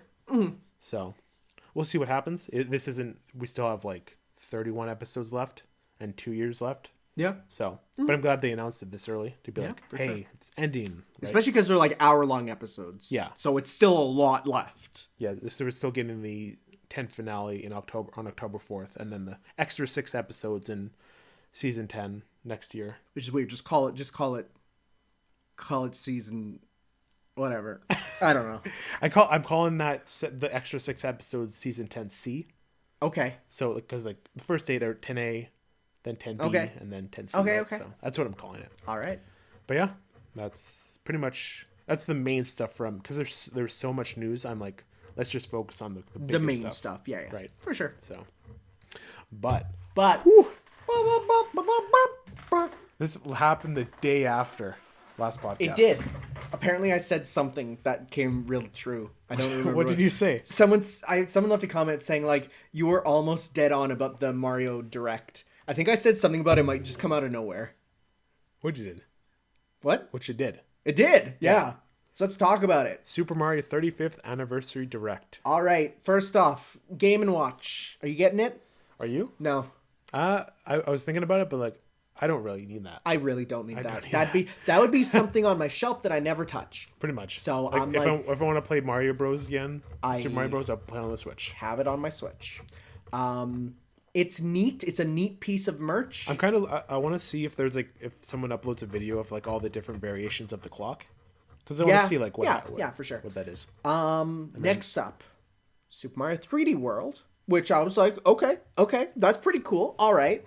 And then at the end they showed a teaser of something a little bit more that I'm excited for. And I hear this is like the biggest expansion to a Switch port. I think it will be, because it looks big. And the cool thing is, it literally looks like, hey, let's take Mario like 3D World gameplay and give you a big open Odyssey world. That's what it looks like. Yeah, it does. And that's really cool. Unless that's like I think it's gonna. World. I think no, because if you look, there's platforming in there. Well, you can do platforming in hub worlds. Not in like what 3D World actually is right now, right? That's right. So I also think that's going to be single player. Oh yeah, I think so. Well, I saw someone say like because Fury's in the title, they'll bring back Fawful somehow. No, God, no. No, there's no way. That's a Papagino's theory. Yeah, but he's crazy. He's insane. Because literally, Nintendo's whole shtick is we cannot cross-contaminate our Mario sub-series. They'll never put Fawful in anything. You think Bowser's going to be playable? No. Because what's Bowser furious about? I think it's a pun on furry. I'm for real. No. What's the finale? You fight furry Bowser. Yeah. But no. Yeah.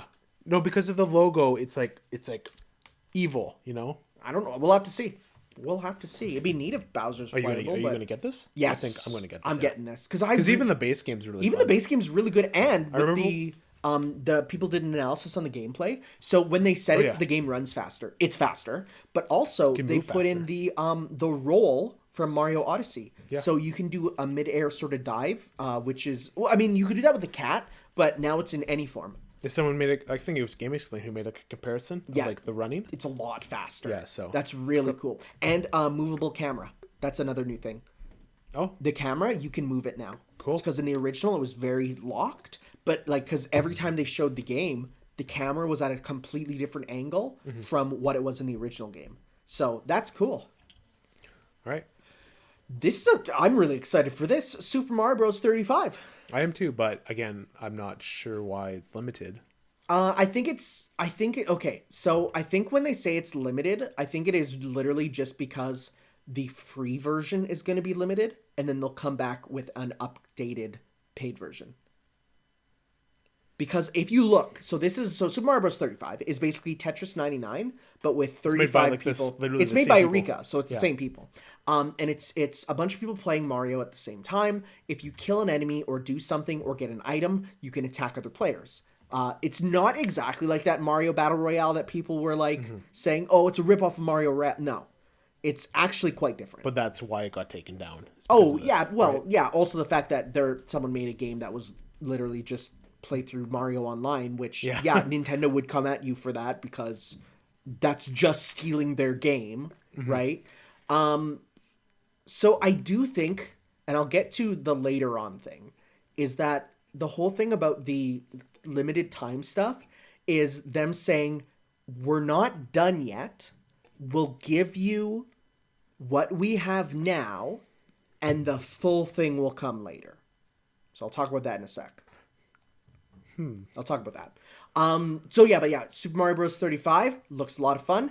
October 1st, by the way. Definitely like Mario Bros. More than Tetris, personally, so I can see myself actually playing that. Because they're two different kinds of genres. They are. This is the one that is probably the thing I care about the least because I have no room for it in my house. Mario you don't. Kart. I don't. Well, if you don't, then I certainly don't. Most people don't, honestly. Super Mario Kart or Mario Kart Live Home Circuit. So it's a game that you play with real carts. You make a track in your house or wherever, and you sort of play it like on your Switch, and it's driving around with computers. And you can put real life obstacles, right? Yeah. It's definitely neat. I will say the opponents and the items and everything looks a bit lifeless because of the fact that they are literal CPUs that run a predetermined course. I guess. Like it's so but I look like this art it looks cool. It looks cool, but I have no room for it, so I won't be playing it. Well, you could like run it through the couch area and through here under the chairs. I could. My room's also a bit of a mess right now, so. That could be the obstacles. True. And then there was a few events here, like Splatoon 2's getting a Splatfest. Which one are you going for? No, which one are you going for? I don't know. I know you're not going to play it, but which one would you choose? I mean, everyone's going to choose Superstar. You're going to choose Mushroom? Wait, okay. More iconic. Do you know? Okay, who's for what? Do you know? I'm not sure. I assume like left is Pearl, right is Marina. Because here's the thing. I assume the other way because everyone knows everyone likes Marina more than Pearl. So they usually give Marina the worst thing to balance it. So it's like, I think they'll give Marina the super mushroom. And then again, I can also see Pearl saying she wants the super mushroom because she wants to grow bigger. So we'll have to see. Either way, it really doesn't matter much to me. It's cool that Splatoon 2 is still getting these updates. Oh, right? Yeah. Next up, if you want to go deeper into gacha hell than anything that has been put out by any other company, Mario Kart Tour has an event with Super Nintendo Mario and Super Nintendo Donkey Kong Jr. Neat. However, you're not going to get them. You're not going to get them. Well, you should play it to get that eligibility for those pins, though. Like, you have to play the You tour. don't have to. You don't? I'm already eligible. How? How do you do that? So here's the thing. There are 7 missions to do. You only have to do 5. Oh. Yeah. Mario 30. I got them all. I'm eligible. I just have to pre-order the. I'm at the point where it says, register Bowser's Super Mario 3D World and Mario All Stars, and you're eligible. I'm already at that point. Yeah, there's like a whole bunch of missions. You only have to do 4. Because I've done all of them except the Mario Kart and the All Stars one. Oh, then you're eligible. Where is it? Menu. The missions. Because if you look, am I logged in? Yeah, I am. Yeah, go to see all missions there. So go down to the bottom to where the prize is. Yeah,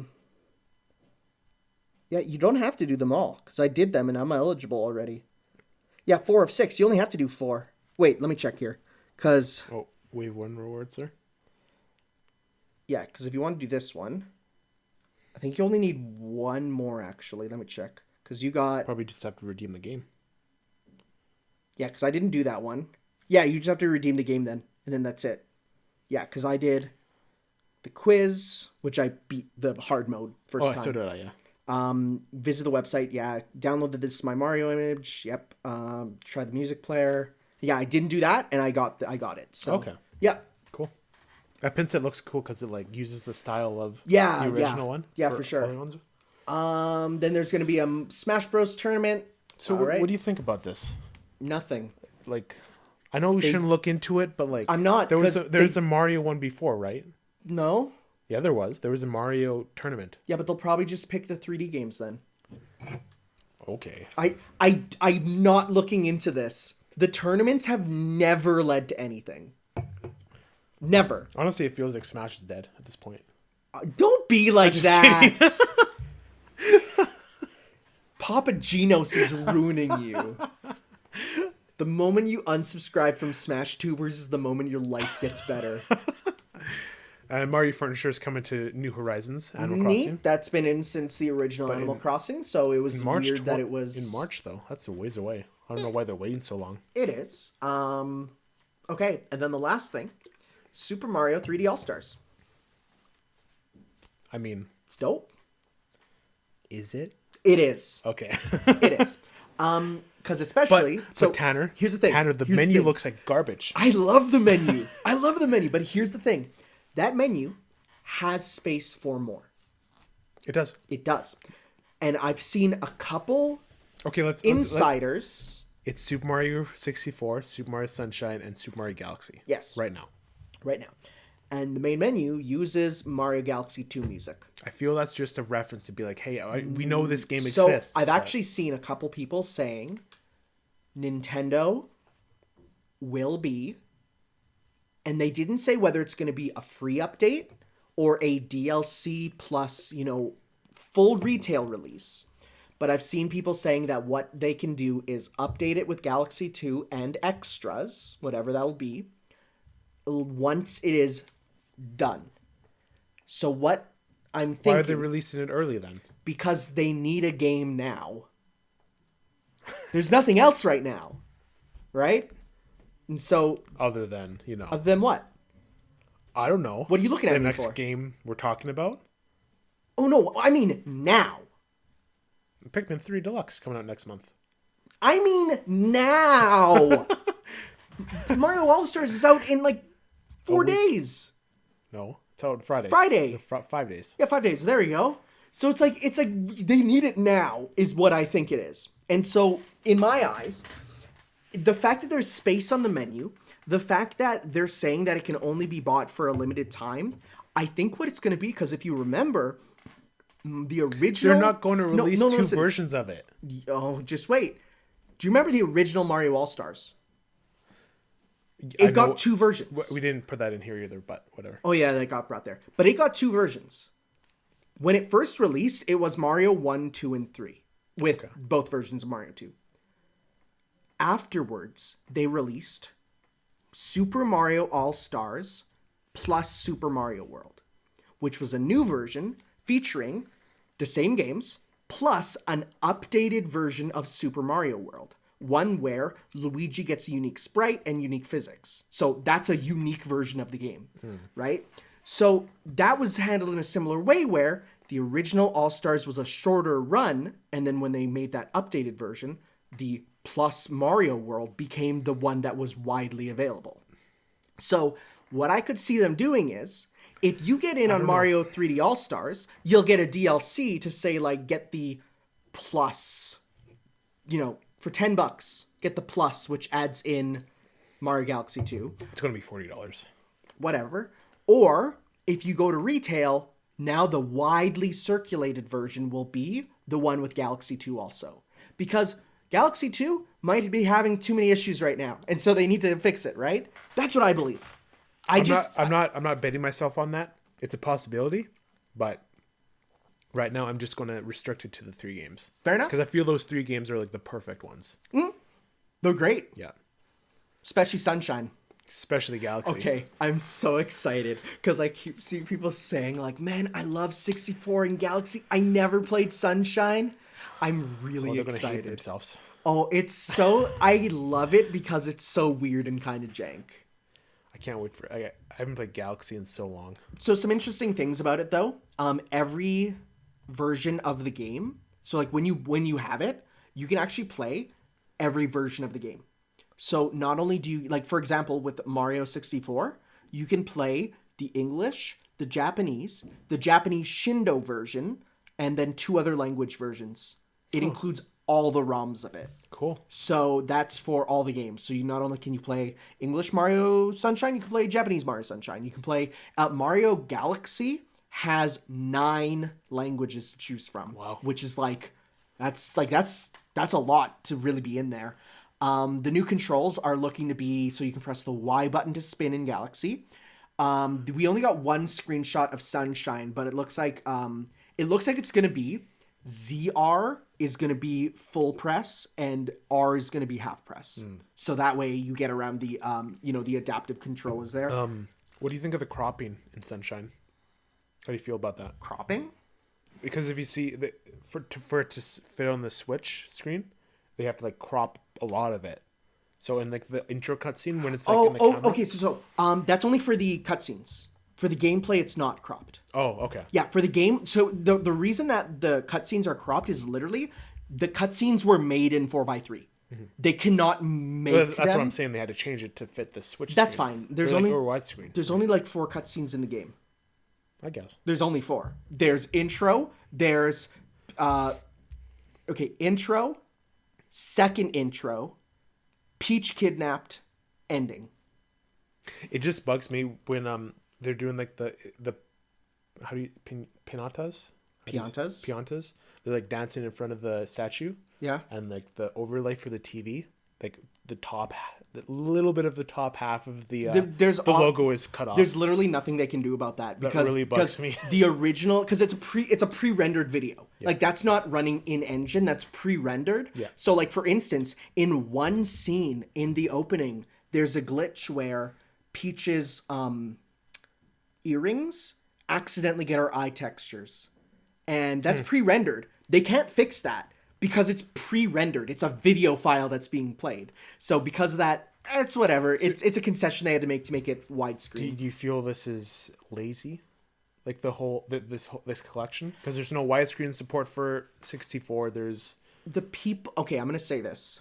I think the people who look at a game and say that's lazy have no idea what they're talking about. Getting the N64 to emulate is near impossible to begin with. The N64 is a freaking monstrosity of code. What about, you can do widescreen on PC? Because the PC version isn't an N64. The PC version of Mario 64 is a decompiled, reconstructed original EXE. It's not running the original N64 hardware. It's literally the production model that they use on computers to program games. So because of that, yeah, you can make it run on widescreen because it's not an N64. It's an original program. Versus when they're N64 emulation has been the bane of emulators' existence forever. I would say 60% of N64 games are unemulatable still. There's some that, like the Nintendo ones, people focus on to try and get them to run really well. But the N64 itself, people say we don't know what the hell they were thinking with that system because they don't know how it works. So the fact that it's... the All-Stars version is like the core. It's like the N64 version. Yes. Yeah, it's not running like so it's running enhanced textures, but you can run enhanced textures on an N64. You can actually just program them into. See, in my opinion, I'm like I want the original thing.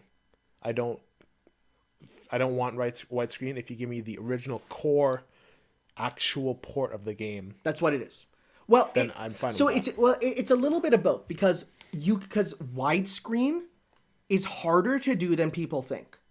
A lot of people think... Bro, you just expand. Yeah, people think, just take the black borders away. And it's there, right? No, it doesn't work that way.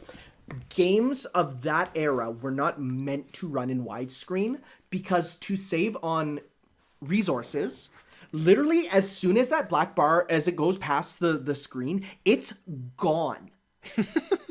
Like, if you were... That's morbid. So, like, you know where the camera's looking with Mario? There's nothing behind him. Like, imagine where you're looking right now if nothing behind you existed. I remember in high school when, like, a teacher said, like, oh, that's actually what happens. Is, like, if you look behind you, whenever you're not looking behind you, that space doesn't exist or whatever. Yeah, right? I mean, they're crazy. But in Mario 64, that's reality. Yeah. So, because of that, if you were to take those away, you would have to reprogram the game so that the things at the side wouldn't... have problems because you can on emulators you can force almost any game to run widescreen. In Dolphin there's a force widescreen button and it causes issues with stuff popping in before it's meant to. I'm gonna cut you off. I want you to say that you worked with games before, so you know what you're talking about. I do. I should say I've worked at BioWare. That's not Nintendo. It's not, but we had Nintendos in the office and we played Project M at lunch. So now, the interesting thing is Mario Sunshine, however, is running it in widescreen because the GameCube is actually natively able to run widescreen for a lot of games natively. Mario 64, Mario Sunshine was one that if you were to plug it into an HDTV, it could run widescreen. So because of that, it's like, that one can run there, 64 can't. So there's reasons. And when people say, well, it's lazy because fans did it, it's like, well, fans used stolen ancient code and then made it from scratch themselves to run on PC. That's entirely different from getting it on a Switch. So, regardless... Which one are you going to go chronologically or are you going to jump around? I'm probably just going to jump around. I'm going to do it chronologically. Fair enough. Are you going to 100%? Yeah. Don't go for blue coins. I'm going to build up to Galaxy, You're going to go for 100% with blue coins? Yeah. Dear God. Dude, I love that game. Sunshine? Oh, no. No. Not Sunshine. I was going to say... Oh, I'm thinking about the purple coins in the Galaxy. Okay, yeah, no. There's a big difference. Yeah. Galaxy's fairly easy to complete. Okay, so here's the thing. Unless they, like, improve it. When people say, how can you like Sunshine? It's a pain in the ass to complete. And then I say, when did I say I'm completing it? You don't need to get the blue coins to complete it. At all. At all. They're like, because to beat the game, you need to get the first 7. You need to beat mission 7 in every world. Meaning, everything else is just there for fun to collect. But it's not mandatory. So for me, it's like... But that's not completionist. I don't care. I don't care. The only thing you get from completionist is being able to give Mario 6 shades and a Hawaiian shirt. That's worth it. Which is kind of worth it. I like that too. But, man, I can't wait to play Galaxy again. I can't wait to play Sunshine again. All right. Yep. So there we go. So as we transition into the other big thing here. Yes. Zelda's 35th is next year. I could absolutely see them doing this exact same thing with the same menus for a 3D collection. Oh, so you think like honestly, I think it's a bit generic, the menu. But like if it's going to lend itself to like if it's going to lend itself to like Zelda and then eventually Metroid because it's Metroid 3, maybe a 3D Metroid collection, or there you go, Star Fox, or like I could see them doing a lot of it with a couple of them, right? If they're going to use this as like if they're going to keep up an all stars sort of thing, yeah, Kirby 3D All Stars, right? Like you could get the 3D games that never got like the 3DS Because maybe this games, is their right? plan. Because like Super Mario's 35. Yeah. Zelda's 35. I, Metroid's I, 35. I think that's the reason why they're going to do it. And I think that they'll be with consistent branding, because the menus don't feel very Mario-ish. No, they they don't. feel just celebratory, and so I could see them using it for other stuff. But so like in a theoretical Zelda collection, what 3 games do you want? Wind Waker. I think it's Wind Waker, Twilight Princess, to get those ports onto the Switch proper. I can't see them not doing Ocarina. Like I think You think they'd bring over the 3D version, the 3DS version? that'd be interesting. I wonder if they could. If they could, I think they would. But I think that one might have issues with the fact that it's dual screen, right? And I think Skyward Sword would be the 3D World Okay. Deluxe version. Okay, maybe. I don't know. Zelda's tougher because then Majora's Mask becomes the Mario Galaxy 2, right? So we'll have to see. I feel like it's going to happen though. I think it will. Yeah, and I think we'll get a couple more also. But the main announcement. Anyways, yeah, no, we need to talk about this. Woo! In fact, you know what? We're gonna talk about this for a while. Let's skip it for now. Okay. And let's come back because I want to talk about a few other things, and then because we were going to talk about this for a freaking while. Okay, number 1. Third-party developers have stated they've been asked by Nintendo to make their games 4K ready. That's interesting. So that's leading credence to the Switch Pro that we've been hearing about. I feel like that's Yep. Simple. We're like middle of the Switch life cycle right now. Slightly updated version, better versions of old, works with your old honestly, system.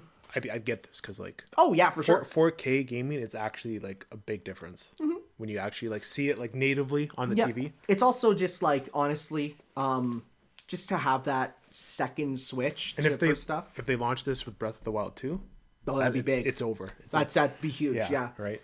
So that's good.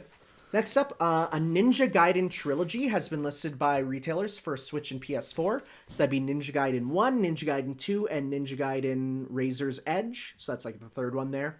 Or no, it was actually Ninja Gaiden Sigma, which is like the updated version of 1. Okay. So, you feel this is real? Oh, I fully believe it. Yeah. I've never played a Ninja Gaiden game. It's okay. So you know that. So this is like the new trilogy, not the originals on the NES. Like it's the new ones, which are basically God of War. Oh, okay. Ninja God of War, right? And they are balls to the walls hard. Like these were the Dark Souls before Dark Souls. Okay. So yeah. Huh.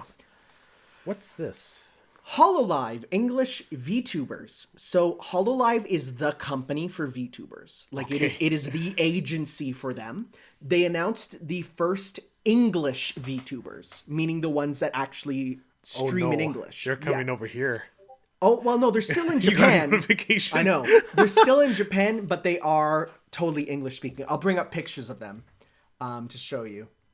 Which I'm more And this is... Whoops. Can't click and drag. These are VTubers. So, here they are. I can show pictures of them to you. Okay. Here they are. Okay. So. Oh, the shark one. Yes. I've retweeted something of that yesterday. So people, okay. So we'll go through all of them though. So the first one we have is her name is Mori Calliope, and she is a Grim Reaper. This is her. Okay. She's kind of quiet. Probably out of all them, my least favorite. She's pretty basic. She's fine. Then we have Takanashi Kiara. She is a phoenix who wants to be a fast food worker. That's her dream. She says, and she's for some reason has like Kamen Rider. It doesn't look like a phoenix. It looks like a human.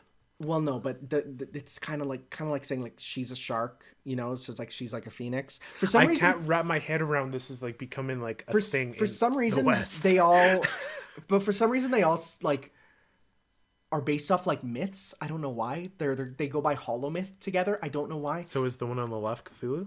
Yes, we'll get to her. But so the whole thing about her, when people saw her, and again, she has like a Kamen Rider belt and Kamen Rider accessories. I don't know why, but when people saw her, lore. they have lore. But when people saw her, they made jokes about her not being a phoenix but being chicken because, of course, fast food. Of course. And day one. So those jokes were made before. She comes out on stream holding 2 KFC like wings and dances with them, and then so like she played into the jokes. After that, we have Ninome Inanius, and she's like Cthulhu.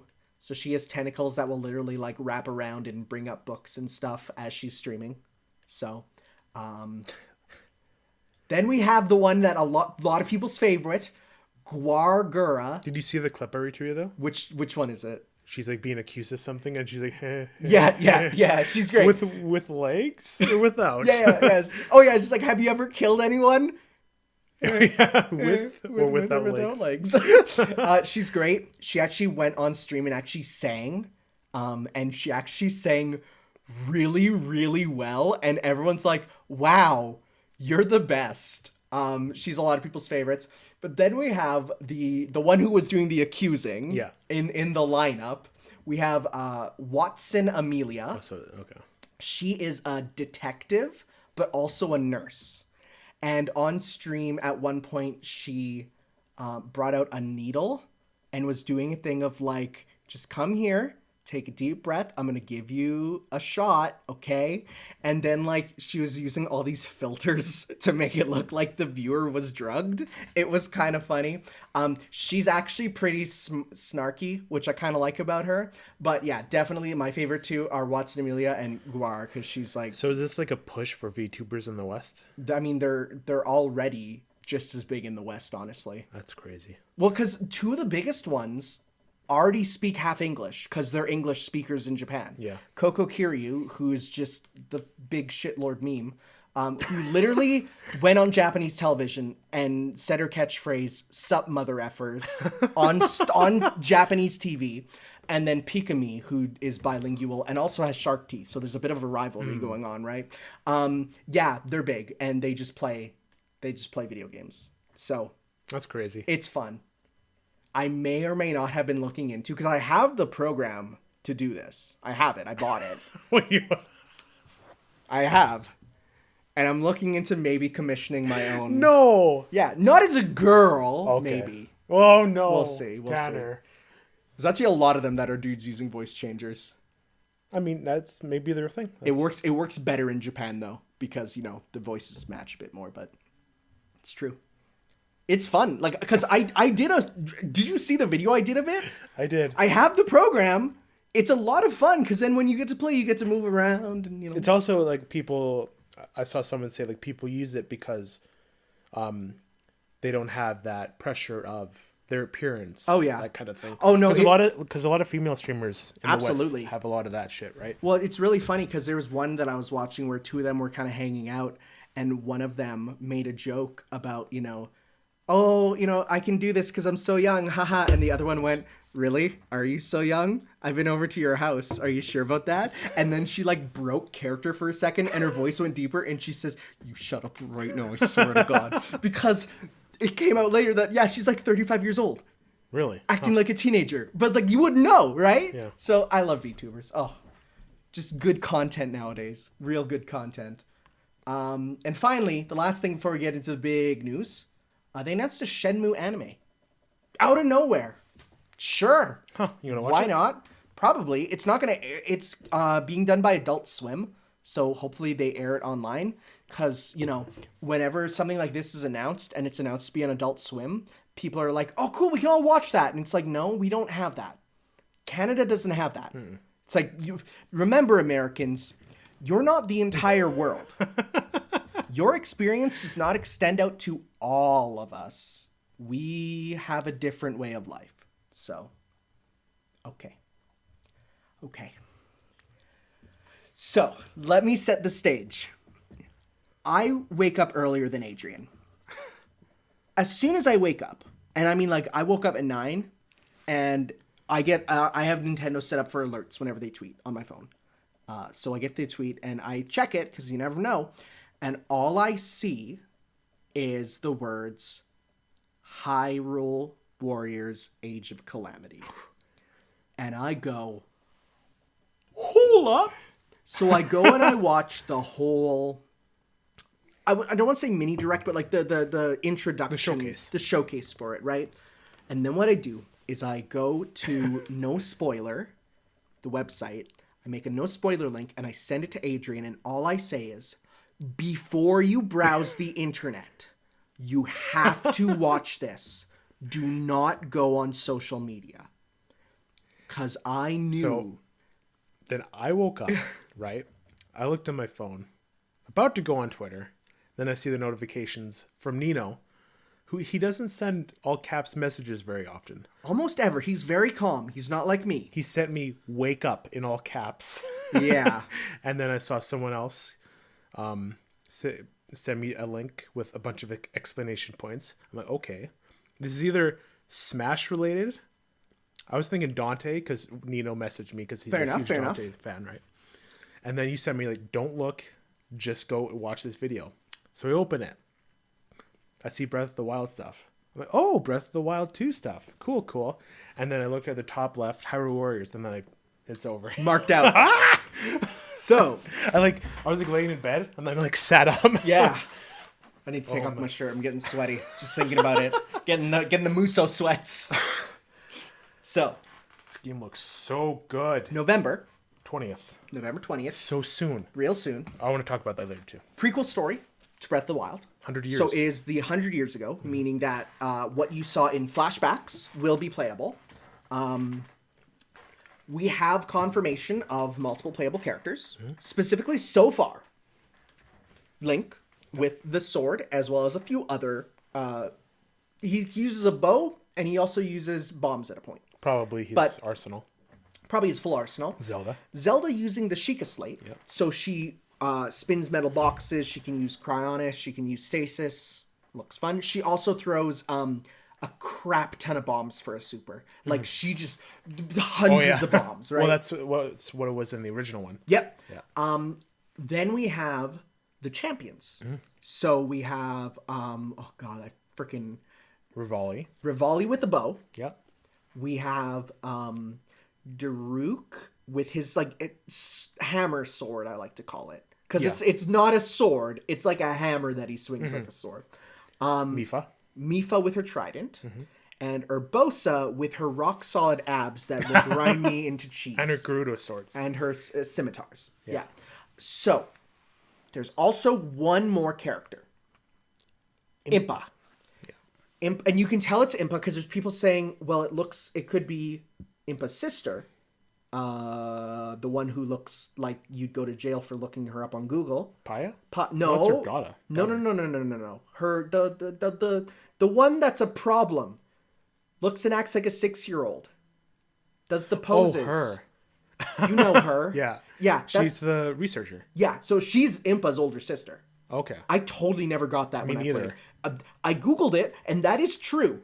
Apparently, it's like Breath of the Wild. Apparently, it's deep into the game. You have to do like all her quests and buy all her items, and it's like said in one line. Huh. Like, oh, cool, great. But no, it's not her. Even though I also think she might be playable. Impa. It's Impa. It's Impa because she has the same hat. Yeah. On her back, and Impa, of course, looks like Paya. So let's mention we're going to see Baby Side on here somewhere. We might. That's true. Because in the flashbacks, he was there with Mipha. He was. So... What next? What are we talking about next? Okay. So let's talk about... Oh, yeah. So we'll go through Final Point. Pre-order digitally to get a soup ladle as a weapon. And I'm sure it's going to be it even said DLC. Like, it's going to be DLC. Yeah, DLC later. Yeah, because, of course, they're not going to screw over. It may be DLC later, but it will be. Yeah. That's a just in case the world ends, you can't sue Nintendo. So... Oh, and then finally, announcement of, in Japan, the Treasure Box edition that has been for the previous two. It comes with a plate. Like, it's like a nice piece of art of the game that you kind of put up like a photo. Well, the main art looks so good. It's so good. You get a small strap of everyone's new favorite friend, the tiny egg guardian.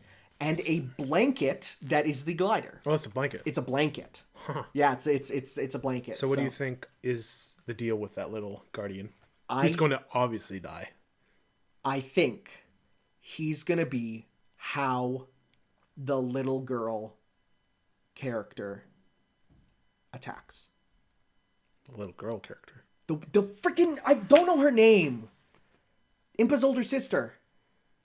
Oh, you think she's... I think she's going to be piloting that like a tank. You know who I'm talking about. Yeah, I'm going to search it up. Yeah. So, because I think that's too designed to not have a character riding around it like a tank. Yeah. Like And just in I it there, do right? love your theory about playable the Oh, dungeons. so I love that idea. okay, so what I'm going to say is there's a lot of stuff in this that is showing, because of course every Muso game takes stuff from previous games. There's more than a couple things that show a lot of Pirate Warriors 4 influences being brought into this. The main thing is when we see the levels, it's no longer about keeps that are squares. Yeah, I Now, love how natural it the is all now. entire map is now like the keeps. So, for example, it'll be when it says capture the West Valley, you're not capturing a room in the West Valley. You have to fight enemies in the entire West Valley to clear it out. So we see a little bit of that there. In addition, there's some stuff with like verticality, which was a big thing of Pirate Warriors. But another thing, if you look in the trailer, when Link throws a bomb, he blows up a tree fort. Destructible environments was a big detail from Pirate Warriors 4. So destructible environments being in this is really good because that's a lot of fun. Is the One Piece Pirate Warriors 4 engine the same as the Scramble one? Yeah. Because people say this Age of Calamity uses the Scramble engine. So it's okay when we say engine. Like I don't know how many engines they're working with. It's more so definitely Pirate Warriors 4 was the first time using that engine. I actually don't know how much of Scramble uses it. I don't know because I haven't played Scramble yet, right? Because I played the demo. I can definitely see it looks like a combination of Scramble and Pirate Warriors 4, where it has Scramble's sort of lesser enemies, but more accurate gameplay, if that makes sense. The gameplay looks like Breath of the Wild, just like how Scrambles looks like Persona. So like when Urbosa does the dodge, she gets the slowdown, right? She gets that Breath of the Wild slowdown effect of you did a perfect dodge, a perfect parry, right? So they're obviously bringing in elements of Breath of the Wild's combat. Even you see the Moblin, go and I attack. love that shot of like And- zooming into the field. But when he attacks, he hits other bokoblins, Yeah. just like in Breath of the Wild. So I hope we see that in gameplay. that's another thing. That looks like a cutscene. But if that's in gameplay, that's really interesting for a more physics-based sort of Warriors experience, right? So it's definitely I can see where this is looking to be, and it's with direct supervision from Nintendo. So like that's a big deal. That's a big deal, right? I always thought that it would just make sense for them to do like a Breath of the Wild 2 incorporating Breath of the Wild stuff with the 4 champions. Because I'm like, the 4 champions would be perfect in a Muso.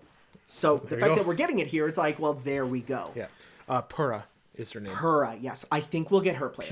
Pura. I think, and I honestly think, because they said, oh, I got hit with magic and now I tried doing an experiment and now I'm look like a 6-year-old. Fun fact, that's what it is. It's 6 years old. Huh? I was going through other characters trying to look for Cass. If not Cass, if his ancestor. Oh yeah, yeah. It's 100 years in the past, right? Yeah. So someone like him, I could see that for sure. That'd be very popular. A lot of people think Hesu, Oh yeah, right? Hetsu, With the maracas going nuts, Yeah. right? That would work out. in terms of stages, there you see a lot. You see like Zora's Domain, Gerudo Town. Yeah. Like probably like the war was across like the entire Hyrule, right? Yeah, so it like- didn't it just didn't take place in Hyrule Castle, right? No, So- for sure. So it's looking like we're going to get a lot of different environments directly based on pretty much every major location in there, with some new ones, because of course the Calamity brought the collapse of Hyrule. So there were towns besides Castle Town, and they show in a trailer where they're battling in a town that's not in the Breath of the Wild. It's gone, right? It's gonna be really cutscene heavy too. Yeah. like more cutscenes than Breath of the Wild. Oh, and I'm so excited for more of that grade A voice acting. Like it's gonna like we're gonna see these people die. Because this is a game where it's not gonna end. It's well. Halo Reach. Yeah. It's Halo Reach, where it's like people Or have already Crisis Core. made jokes about the final mission is just going to say survive in big Yeah, I've letters seen and that. you're going to lose, right? Because that's what it is, That's good. right? I want that mission to be in the game because it's like how far can you get? Yeah, type of right? thing, right? Like, yeah, for sure. What else? You think of anything? Because I know there's something else. Just So when something that we have to address is, even though this is a new Hyrule Warriors, I'm not calling this Hyrule Warriors 2. no. Because this is, and someone saw this put it best, where this is the Miles Morales to Hyrule Warriors, where it's a sequel. It's a sequel, But it's a prequel at the same time. well, it's more of the fact that you're not getting all the characters back. No. Because, well, they're not going to do that. I can definitely see them maybe making a DLC pack or two of fan favorites or something. That'd be cool. Totally non-canon ones where they'll just have to, like, basically, not in the story, I but... want the characters in the first one to be in this new engine. Mm-hmm. Right? So, like... Yeah, so I think we'll get that later, if we will get that. If we'll get, in a while, we can get a Hyrule Warriors 2, which is these guys with different designs to not be Breath of the Wild looking, but like Hyrule Warriors looking, right? Because you have Breath of the Wild Link in Hyrule Warriors Definitive Edition, and he doesn't have the shading, right? So like you have that Link, but you just don't have, the shading engine. God, I forgot. Oh, okay. You know who... So what we're going to talk about is the giant forms. So Pirate Warriors 4 has playable giant enemies. The fact that they show the Divine Beast on the box art really makes me think there might be, if not a section, but, maybe a super or something where you can play as it, shooting lasers and stomping around, right? Dude, those things are massive, though, so I don't know. They're... Maybe it might be like a dedicated gameplay mode to it, but... Like Ganon's mode? Or it could be like you're on one of them, or you could play on all of them. Yeah, so, well, because the character of that size, the characters of that size are playable in every mode in Pirate Warriors, because they're regular characters, right? It's possible that it might be a limited time super where it's like you summon it for a second, blow it up, play as it for, 20 seconds, and then it goes away. Because all these new mechanics are going to be new to me, because, like, the only other Warriors game I play is Hyrule Warriors, right? So, like, I still have those, like... Oh, that's another thing. Launchers. So Do you think there's going to be air combos in this one? I think there's going to be, because because think about it. What would Revali be based on? Air stuff. Aerial combat. He's a bird. He flies. Right? So I think we might get some of the aerial combat stuff from Pirate Warriors 4 in this. Now, I'm not saying we're going to get, the air dashing and all that, but I think we'll get...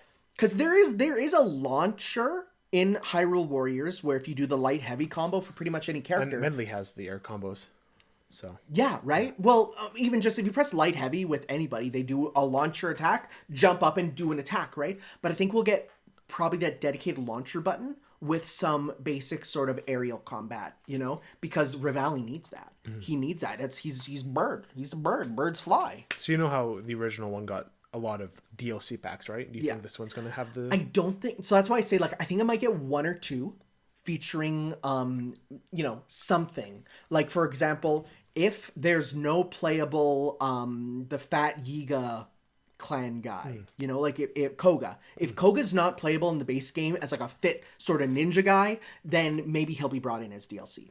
Or say they don't have playable... One other sort of character that I think would be awesome to be playable would be... one of the Calamity Ganon forms. Not the big form, but one of them. Thunderblight or Waterblight, right? Yeah. Because, they look like something that you could... They have a sword arm, they could What if go you, nuts. play as... There's, a side story where you play as Ganondorf, or, Ganon, that takes over the Divine Beasts as you play through? Maybe. So. Right? Well, so that's the other thing. And there's going to be... more news on the 26th. Yes, we're going to get 50 minutes of the game. Do you think it's going to be full playthrough of a map or maps, or if it's going to be that much details that's going to have to be... I think because it's TGS, it's literally going to be people on stage playing through, going through the menus, playing a level or two, and showing off the smithy, because they've already said with the soup ladle you can use it for powering up other weapons. So we're going to get some smithy, apothecary, all that sort of stuff. And we'll really learn how much of this is Breath of the Wild, how much of this is Hyrule Warriors, how much of this is other Warriors. The thing I'm just concerned about with this still is that it's not going to be as dense as... I don't think it will be. I've accepted that it won't be. But if this game plays better, feels better than Hyrule Warriors, then I'll forgive it. So honestly, I just love how dense the original is. I don't think any game needs to be as dense as Hyrule Warriors because it's like 5 hours, you have to play like literally 500 hours to get like the final game, the final weapons. Remember when the game base released with one adventure map and everyone was like, frick, that's so much. And then they made like 12 more. Yeah. And like, so honestly, with like their own unique mechanics. Oh yeah. So I do think that it will be, I mean, there's no way that the base release of this game do you think there's will going to be as big as, But do you think there's going to be like an adventure mode, like a separate... Absolutely. Every Muso has that. Every Muso has what is essentially the dream log is what it's called in Pirate Warriors, where it's like shorter levels than a story level, but it usually has either a unique matchup or a unique gimmick or just like the adventure maps, right? Probably not as many of them, and like with because I don't think they're going to do the NES style map. No. I think they might do. I don't know what they'll do. I'm sure there's like a mechanic or some sort of a unique area in Breath of the Wild it'll lend itself to. Yeah, maybe like the Great Dooku Forest thing. Maybe the Koroks will play a part. Or maybe you Trials. Find Koroks in the world. That's going to replace Skulltulas. Absolutely, you're super right. Yeah. I think there might be something with maybe like rebuilding the town. Like something like that. Where we barely know we don't know anything, right? Game, so we're gonna have to see. So we'll definitely talk more when we actually see about the game, because I'm excited for that. 2 weeks from now, I think. And if we have to delay it a day or two, we will. It's gonna be the day after we get that blowout, which is our podcast. Perfect. So sounds good. It's on the thing is on the 26th, and we record next episode on the 27th. Perfect. If things go smooth. If things work out, and if at least we'll won't do it before. No. We'll do it either the day after or a couple days after, or the day of. Yeah. I don't know, man. I think this is going to be like I'm ready for this to be my game of the year. Oh, I'm excited. I am for sure. I'm just like we're just like looking at. I know. I'm just looking at it because I'm just like, frick. There's so much that's going to be good.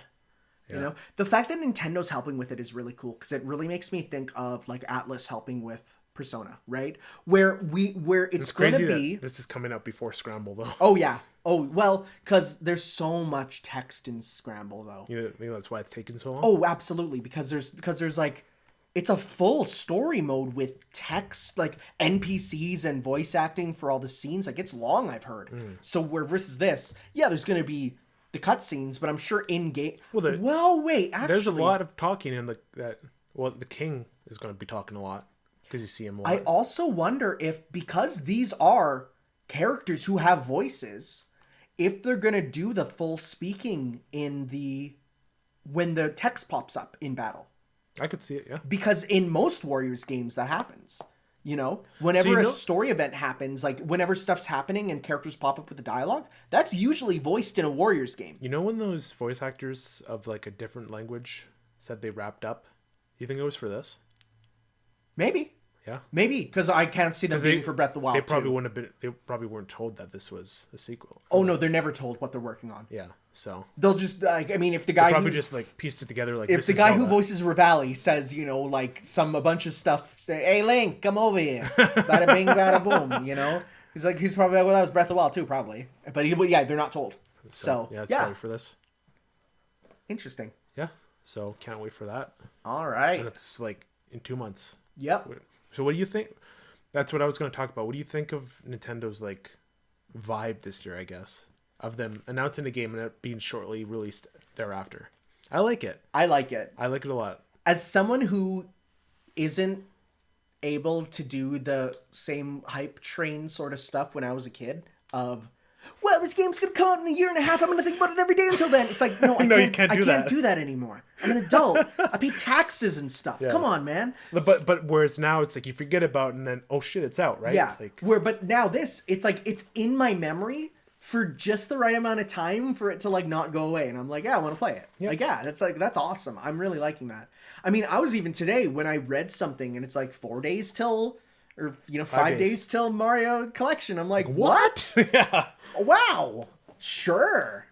You know? Been Galaxy on the Switch. Is Sunshine? Sorry, okay, are we done, Zelda? I'm done Zelda for now. All right, is Sunshine the first time it's playable? Was it on the Wii U Virtual Console? No, it's never been re-released. So this is like a big deal. That's why it's like it's never been re-released. Wow. Because it's never, because of what the problem is, you can't have the game not on the GameCube with the R button being the water nozzle, right? Yeah. So the only way to fix that is to give you 2 R buttons, pretty much. There you go. So Portable Sunshine. yeah, I do wonder if they're gonna re-record Flood's voice lines where he says, "Press the R button to shoot." Cause Well, on the thing, it still has the GameCube X prompt in Sunshine. I mean, but it's still probably going to be the X button. Oh, yeah, I it mean, is. the good news is about the Joy-Con is most of the buttons are perfect. Because, like, A, B, X, Y. That's the exact same layout as a GameCube controller. It's the same layout. A, B, X, Y. So that's fine. Kind of. Yeah, pretty much.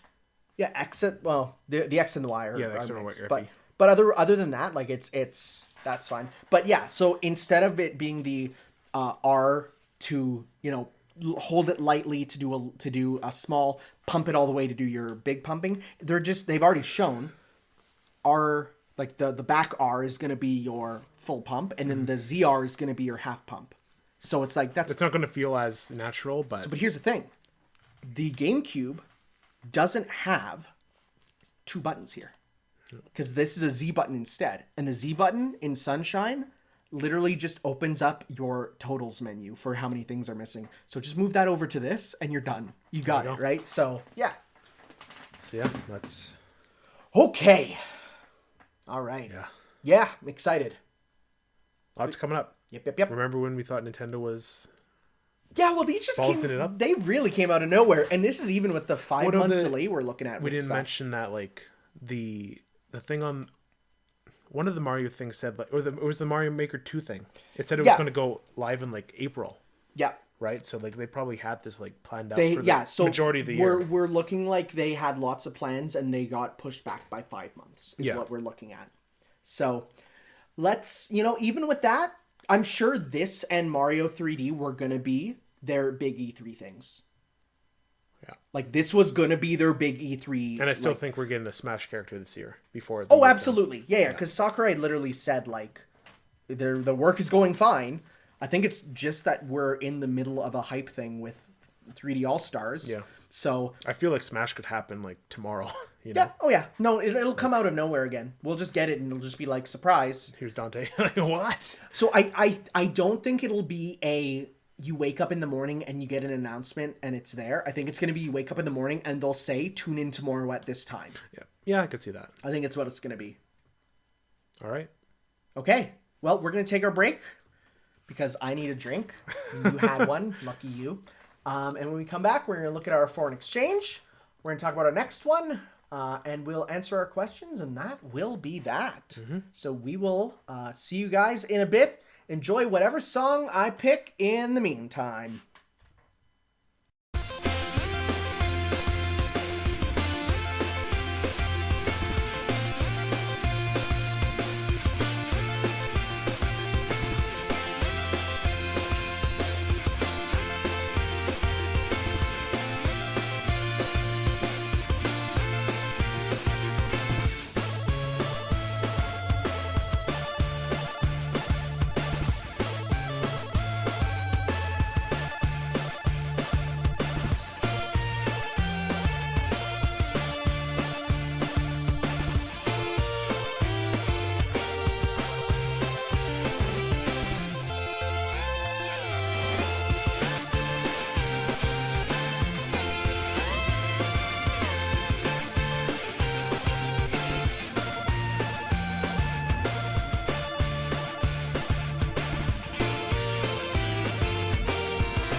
So it's no simp September, right? Okay.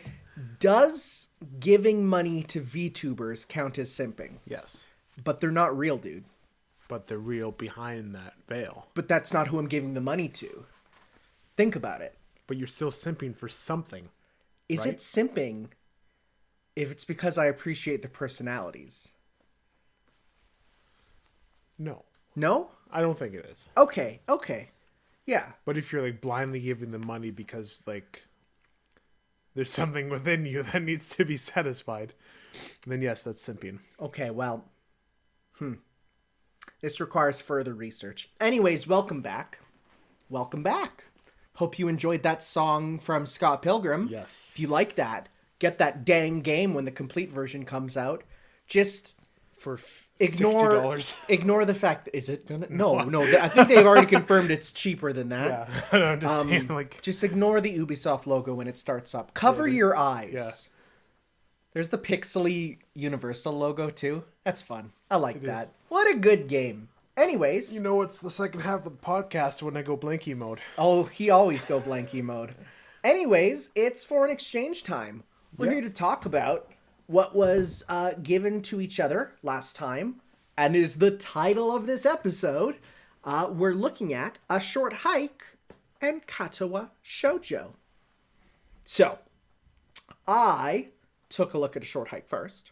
So, I shall go first. Okay. So, A Short Hike. A short hike. A short hike. It is short. It's short. I mean, all things considered, I think the hike is longer than what the main character thought it was going to be. But at the same time, it was pretty short for a game. But enjoyable all the same. It is Breath of the Wild and Animal Crossing put together. And it took me a bit to put that together myself. But boy, It's fun. that's good. It's a good, just like one-off thing. It's a really good game. And the ending was a bit emotional. It was. Yeah. I was a bit worried when I got up there. I was like, oh my God, is that what it's about? And thankfully it didn't get too sad. No. That's good. So, if you don't know about it, it's a game where you are looking like a little bird from Animal Crossing. Even you can put on DS-style graphics, which I did choose. I choose the big, chunky pixels, because I like that. And your goal is to just, you need to get reception on your cell phone. And you're in a mountain in, surprise, Canada. You hit that timing perfectly on that. Thank you. There's a bug buzzing. I know, and you got it, I think. I don't think. Yeah, this game surprised me in its surprise it's in Canada. I was like, oh my God, what? I felt something when there was the guy with the red vest and the brown hat. I'm like, that looks like a Mountie. And it was. So you're in the mountains and you want to get reception, call your mom. So it's literally, there's only one place reception. It's the top of the mountain. So you take a short hike to get there. Yep. And there's so much along the way that you missed. So much. Oh, I'm sure. It feels like there's a lot. At least like another 3 hours of content. I'm sure. Well, because I didn't do the, like, when I was like, hey, I'll do the races. Then I saw the races, like, from the bottom to the top. And I'm like, oh, I can't speed run that. I don't know the course that well. It isn't too hard when you do know. When you get all the feathers and all that. Well, but there's you're, a but total you're of 20. But you're limited to anyways, because she says Yeah, you I have think to you use get it with 9. 9, yeah. You have to use it with 9, which is like, I got 10 altogether, right? So it's like, wow, right? So yeah, your goal is to collect these feathers, which basically each feather gives you either another jump, or you can use it to climb Breath of the Wild style.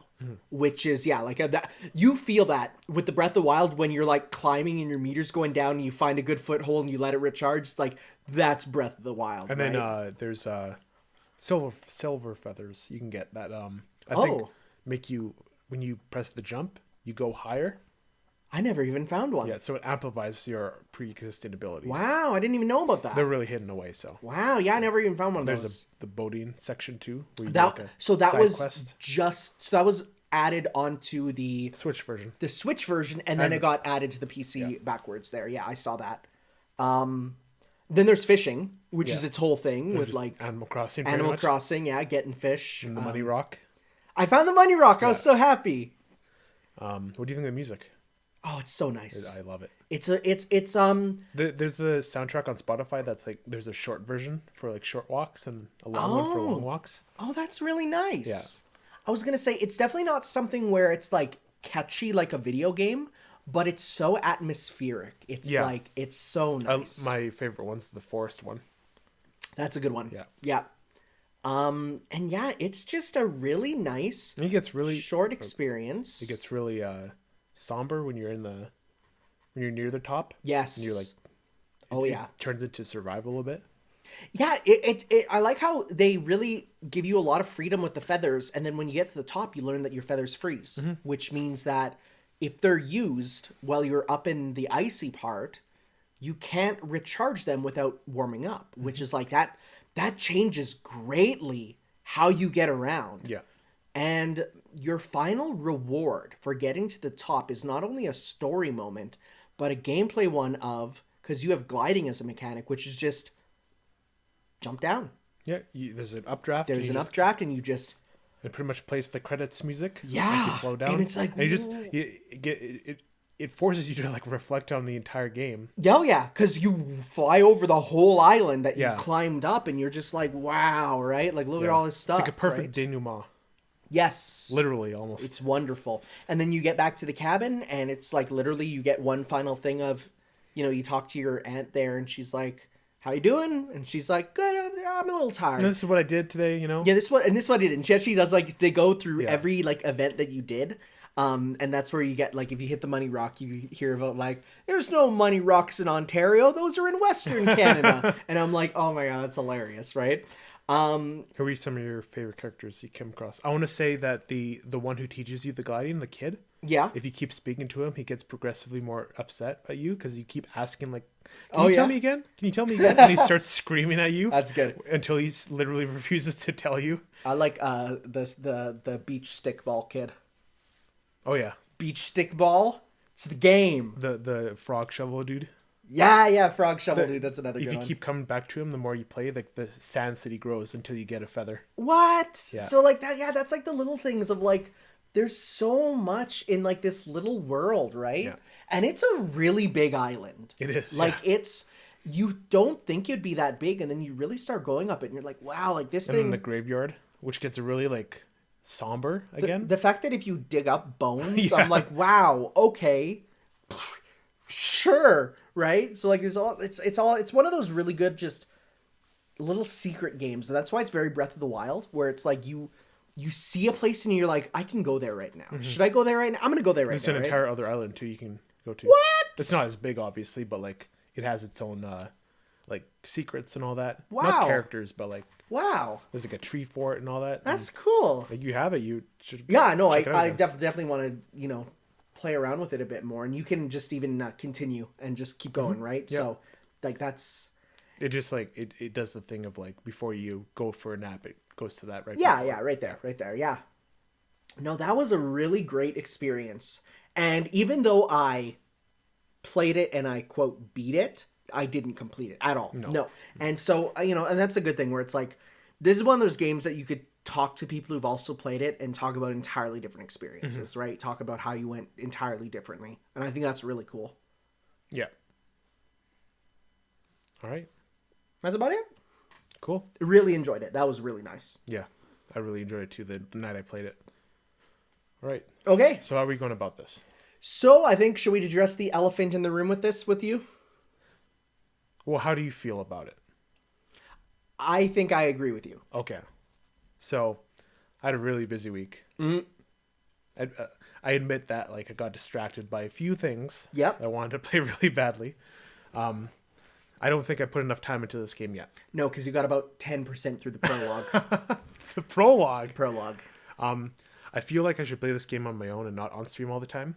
That, Then you know I'll what, get it honestly, through it faster. that might work pretty good because of the fact that you're not used to doing the reading out loud streams as I do, Yeah, right? like- So I think that would work out pretty good. Yeah. Where, even if you just occasionally have a comment to just post it on Twitter or something to be Or like, even a Discord. right? Yeah, so, yeah. So we'll title this like A Short Hike and Katawa Shoujo Part 1. Yeah, and I know how when we joked about it originally, or talked about it. You know, we said, well, these games have nothing in common, but it's like, well, here's the thing.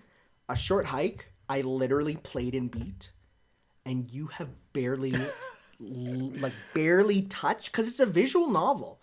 It's something that really doesn't lend credence to a short look, right? Yeah. It does need that deeper And I look. know you love the game, and I want to give it justice. For Yeah, you, because right? like you didn't even meet all the characters by far. Yeah. Like there's a lot more. But we should talk about what I have done so far. So yeah, because you played for I think about an hour and a half or so. Yeah, I think into the dorms and on the second day, I think. Yes. So you know the characters more than I do. I can bring up the list of them on the website so that you can be reminded of their designs and everything. So go to here, characters. Okay, so the main character, Hisao Nakai. I relate a lot to him. Really? I feel like just his thought process is what I had back in high school, where it's like I keep to myself and all that kind of stuff. Yeah. Like, I don't know how to describe it. No. Well, that's because definitely for a main character that is like your perspective, you'd hope for that. Yeah. Because now, mind you, it hit definitely close to home with me because I have a heart condition. So when I played this game, I'm like, oh wow, oh geez, oh woof, right? Yeah. So Hisao, he's going to get a letter from a girl to talk to her, and then he goes out and has a heart attack, and gets placed in the hospital. So that's what happens with him, right? So you haven't met Emmy yet. You saw Hanako. I bet, yeah. You don't know much about her, so don't read that just yet. Okay. But she just kind of appeared in the classroom. You haven't met Lily. You haven't met Rin. She's who I dated first when I played the game. Shizune. How old are these characters supposed to be? What's that? How old are these characters supposed to be? Well, if they're in high school, the answer is we hope 18. Hopefully. That's all we're gonna say. Because that's the genre. So yeah, Shizune. Met her a bit. Mm-hmm. She's deaf. Kind of reserved, shy. Shizune? I guess. I see guess. that like stubborn shy, Yeah, okay. I see where you're going with that. Yeah. Again, I barely know these people. Yeah, right? well, you just got a little bit of her because, she didn't speak, obviously. She's deaf, because instead speaking for her was Misha, right? Yeah, she's like the typical anime girl who's like loud and Yes. outspoken. So the interesting thing, actually, so I'm just going to say this outright because, the game never says what her disability is. Oh, never? Never. So a lot of people think it is, she has social issues with being too loud, like some form of Enough to be put in a school for it? but like autism spectrum is what a lot of people think, right? Okay. So but that's an interesting thing, is it's never said why she's there. Yeah. But when you have characters commenting on, quiet down a bit, you're getting a bit excited. So it's an interesting thing where you have all these characters with different things, like you never learn about her. So that's one that we just have to that's what people guess, at least, right? So she's the interpreter for Shizune, but also has her own stuff going on. So she's actually not dateable. Okay. She's not. Because, of course, if you're going to date Shizune, she's brought along. And that's an interesting thing about their route, is the fact that, if you're going to date someone who's deaf, and Hisao doesn't speak sign language, how does that go about? Right? So that's an interesting thing with that. Harry Potter looking ass. Kenji. So you don't read what it says, okay? But Kenji there, you haven't got to so you just got introduced to Kenji. You haven't got to the scene that cements him and his character. Okay. So I was really hoping we'd get to that one on stream, but I was like, oh, we didn't get to that one in time. But there's you will come up with an opinion of him very fast. All right. But he's like your roommate. So, not much to say about the nurse, because his theme is saxophone. Oh, he has a great sax. Oh, the music in this game is really good too. Of course, it's a visual novel. Like, that's one of the main elements that is kind of there. Is it? Visual novels have great music always. Okay. Because if you think about it, it's one of the few things beyond writing that it has. Visual novels have writing, music, and static images. So it better do them well. All right.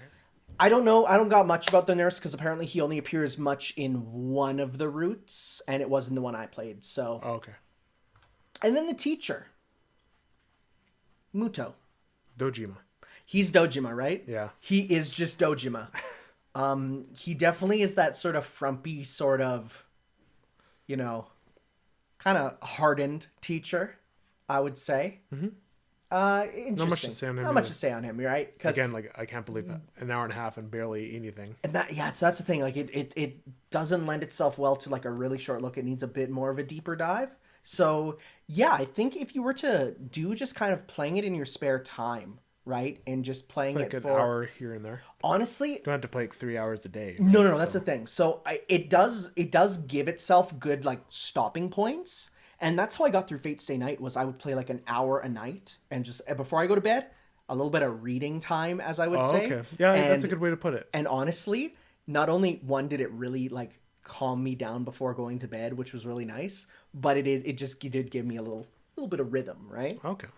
Cool. All right. Yeah. Again, like I'm enjoying it so far. Mm-hmm. I really haven't played these kinds of games before, so I can't really compare it to anything, right? Yeah. Well, I mean, the interesting thing is, I mean, if you look, it's by 4 Leaf Studios because it's by 4chan. But do you agree that so far it is more respectful than Yeah. anything else you've ever seen? It's crazy. It's like they really didn't go in like a weird way with it. I mean, there is the fact that there are the sex scenes later, which you've turned off, which is fine. I'll just basically tell you right now, all it does is like when you get to those scenes, it shows a picture of a kitten and then skips it. That's it, right? Okay. So if you're on your own, you could put them back on because they're actually, what I will say is, they're more thematic and for the story than anything else. Okay. So when I told people that in high school, they laughed at me. But I feel like you're mature enough to be like, I understand where you're going with that, right? Yeah. It's sort of like, you know how they talk about important plot stuff in Game of Thrones during those things? Sort of like that, except it's more about the relations between characters. Oh, okay. So that's what I'll say about that. All right. So just right now, if you were to pick a route, do you have one you would go down? I don't know yet. I haven't played enough. Yeah, because you've really only met one girl. But next time I will like be putting an hour here and there, and Okay. because I'm on my PC all the time because of Among Us now. So Yeah, right? Yeah. If you're not playing with them, and you can even put it in the background, and when you're waiting for something, Yeah. just like bring it up, right? Yeah, for sure. that'd be a bit difficult. Yeah. The only thing I'd say, and I definitely say this, every time a choice comes up in the game, make a save. Make a new save. Okay. Because there are times where you can get a game over by making wrong choices. And you don't want to replay the whole game. No. Thankfully, there's a skip button, but you don't want to do that. So I would say the reason that I was saying rotate your saves is because literally there's flow charts that lead to early game overs. And literally could be like if you say something a long time earlier, it'll come to bite you later. Oh, okay. So you need to think about it, right? So just letting you know. Cool. But all right, so we will do next week for you. It'll be Katawa Shoujo Part 2. Yes. Sounds good. EX. And that oh, that's good. I like that. But that it makes sense because it is, if we're looking at this genre, you have to give it more time. Mm-hmm. It is not something you get in the first couple hours. Definitely not. Versus a short hike where I beat it. Yeah. You know? Pretty much, right? So that's the difference, right? Yeah. So now, despite that, you will be giving me something new for next week. Yes. Because I did complete a short hike. Mm-hmm. So is there? Or I was thinking of something else, but Oh. I'll introduce the idea to you, but Sure. you can reject it because I do have something. Okay. What's the idea? What if you watched another season of Breaking Bad, I like that idea. or just because you're in the middle of. I'm in the middle of season 2. So if you watch season 3 and the rest of 2, Sounds Could you good do to me. Yeah. Okay. That Because works this is for a me. new thing we're doing. So Yeah, well, and I mean, because that is something that I always kind of thought about is like, if there is something on here that we would want to continue, and not in a JoJo way where it takes over your life, of course, but in a way of like, I want you to take a further look at this, Yeah. or so I do think that that'll work out well. yeah. Yeah, And get you to watch more Breaking Bad. Get that hook really deep into you. yeah, because it's mostly just that like I have other stuff that was Yeah. commitments that would come up first. So But now they have it's- some more time. I do, along yeah, with work. yeah. So For sure. So I think I think that's a great idea. yeah. So next time we will do a follow-up episode. We might have to, we'll come up with a cool way to brand it. Yeah. How could we do that? Like not, what's that thing? Where mail gets like rerouted or something. What's that called? Why would it be rerouted though? Because they're just like a pun on with the mail and bringing it back, Return to sender? Oh, yeah, return to sender. No. No. Fair. No, because that makes it sound like you're giving it back to the person who gave it to you to watch, Yeah. for them to watch it. That doesn't make sense. We'll figure it out. We'll figure it out. We'll come up with... I'll be like mail terms online and then Yeah. find something. We'll find something. We'll find something. So that'll be next time. That'll be good. All right. All right. Cool.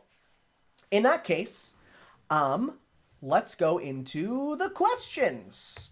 So, here we go. We have some questions from Mauricio here.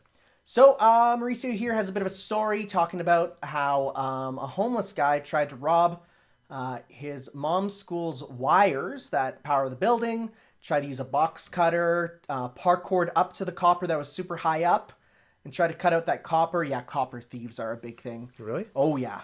Because copper you can resell for a lot. Oh, okay. So literally, and since there's copper in piping and copper in wires, there are people who literally will just go and like cut out the copper out of houses, which gets rid of the power, and they could shock themselves. But I mean, usually the person doing that just wants the money for drugs, usually. So it says, if he didn't spot the camera, he would have stolen all the copper. So then we got Master Lock, Level 8 security, and military-grade steel chains that normal box cutters can't break. So what was something bad that happened to your guys, like something was stolen, broken, or left something behind on accident, that you never made that mistake again? Leaving my bike in the backyard. Really? My bike got stolen. Here? I love that bike. Not in the house my parents are in now, but the one we lived in. Yeah, the one before that. Oh, really? The big one? Yeah. Bike was stolen. I love that bike. Really? I was upset. Huh. It was in the backyard. So now I didn't. Well, the lesson learned was I didn't buy another bike. Okay. But if I did, it would have like went into like the locked thing. Mm-hmm. So I've never had anything stolen from me personally. Nothing like big. No. But what I have had was my dad had his truck stolen. Ooh. And in it, I had a whole bunch of cool stuff as a kid. So like some like my dad, what he had is he had a truck. And in that truck, what he did was, the big back part, like where you put all the stuff, like the cab. There's a term for it. The thing. You know exactly what I'm talking about. Right? The bed. Yeah, the truck bed. Yeah, the truck bed. Yeah. But like when you put a cover over it, then Oh, so yeah. it's like the covered version. Oh. So he had that, and what he did was, and this was the freaking coolest thing ever. I'm so mad. What he did, I got the freaking bug. I got him. Do you have it on your hand? I don't know. I probably dropped it. You need to make sure it's dead. So what happened is my dad took the truck bed with the lid, and he literally made at the top part of a bed for me. So literally I could crawl through the back window and crawl into this little like bed that was, and it even had like a plastic window that I could like pull up and down into the back. It had pillows, it had blankets. So whenever we drove anywhere, I could literally just crawl into the back and just lay down with a book while my dad was legal? driving. It is absolutely not legal. It is super, super not legal. However, it was done in a way that I couldn't see outside. so no one could see me in there, right? But what if he got pulled over for something else and then found you in the back? Well, that's why we would always say, like, just be ready. If there's a knock, Okay. hop in, right? Oh, yeah, it was no illegal, but it was really cool. And it got stolen? So the truck got stolen. Ah.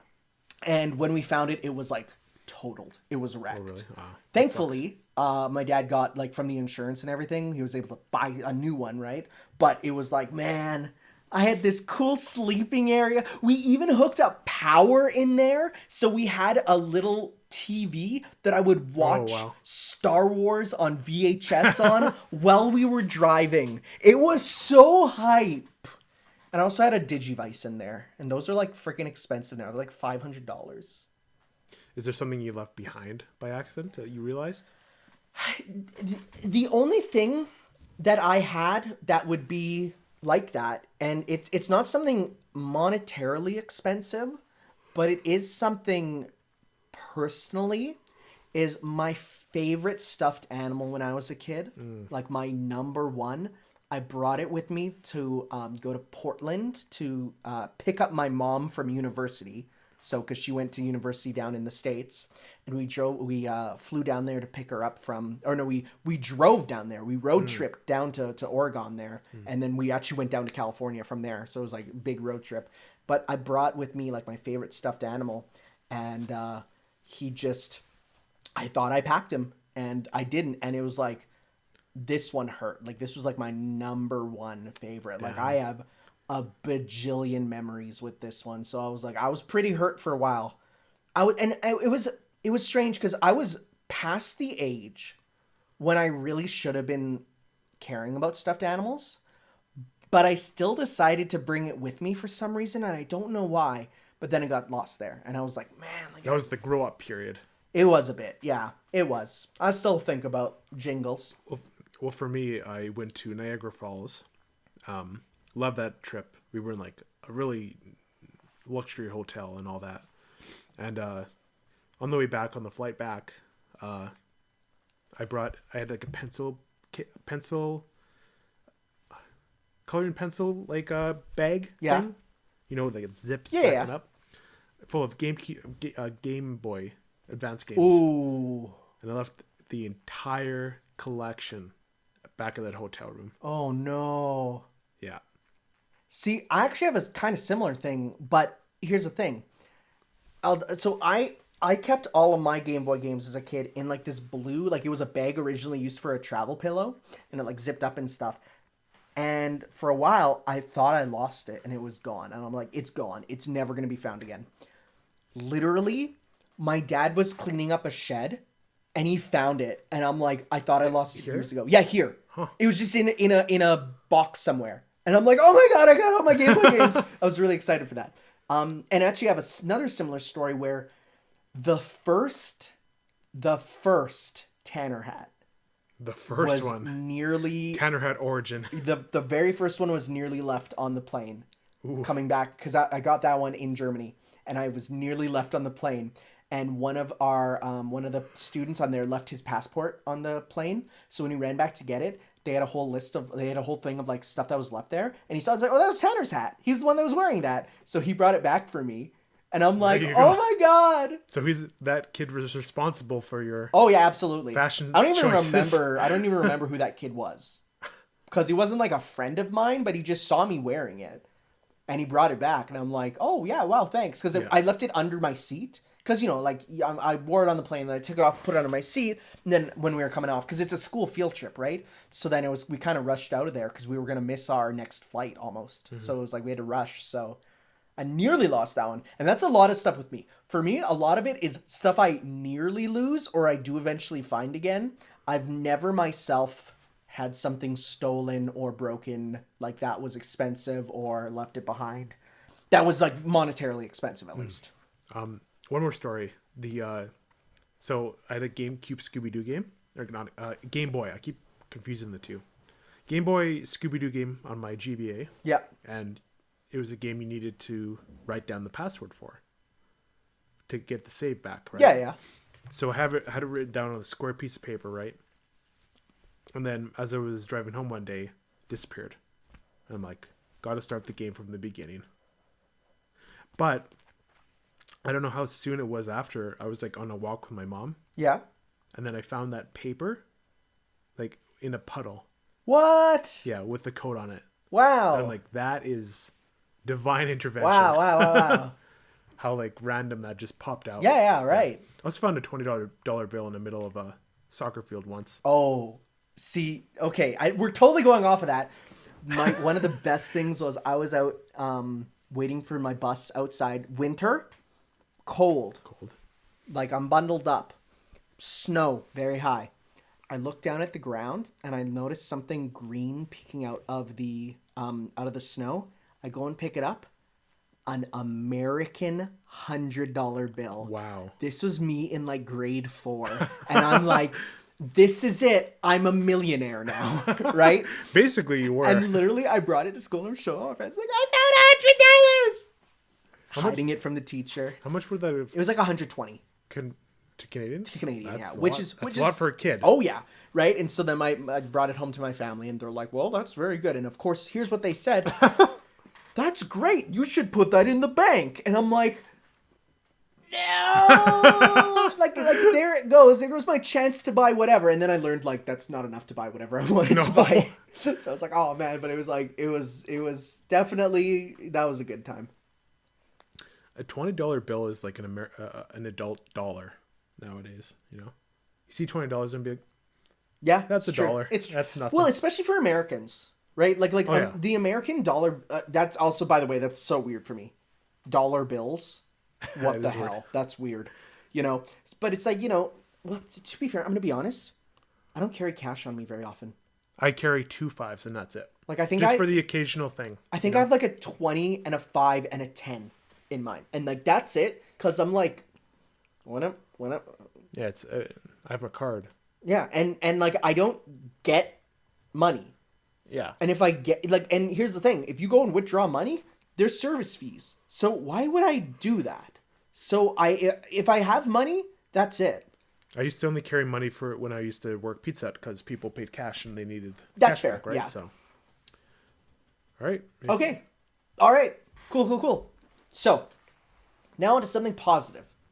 I mean, in the end, we made that kind of positive. Yeah. So, Tanner, now that Wooly has finished the 1,000-Year Door LP, got to catch up. I got to almost the end of chapter 6, so I do need to watch some more.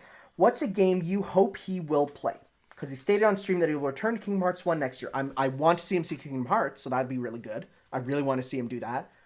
That was like Kingdom Hearts 1, he started it on like the big channel with the other Let's Players that he does it with, and then like that was the Let's Play that literally was like the one that killed the channel. So like frick, right? So I hope that so if he's gonna return to Kingdom Hearts 1, I'm excited for that. Other than that, I don't know. I like the surprise of seeing something in my subscriptions and going, oh my god, you're playing that. That was for me with Vinny when he started Spyro 2. Yeah. That made my night. I'm like, oh my god. Yeah, so like I love that. I don't like to speculate or don't like to wish or send it off to people. I love that pop off of seeing something in my subscriptions of so and so is playing this game that means something to me. Yeah. You know, so honestly, for real, I'm not even gonna wish anything because then I'm gonna set myself up. I'm just gonna see. Kingdom Hearts 1 was different though because of course he started it and then like had to stop. So let's if he's gonna do that, then that's my one. But other than that, I want to just get that pop off of what I don't know. Imagine Vinny playing Persona. He can't. You can't stream it. Right. Or playing like one of those kind of games. Like seriously. I think he said he looked at Persona 5. I think he said like on his own. And he said he said he enjoyed it, but not enough to continue because for him, and especially because I watched his review of Akira, he says he can't get over the stigma of the anime because when he was young, he didn't. Oh, I guess it was really like it was the cringy sort of thing, and it's not like with me because when I went to school, it was cool. For me, it was kind of still shunned upon.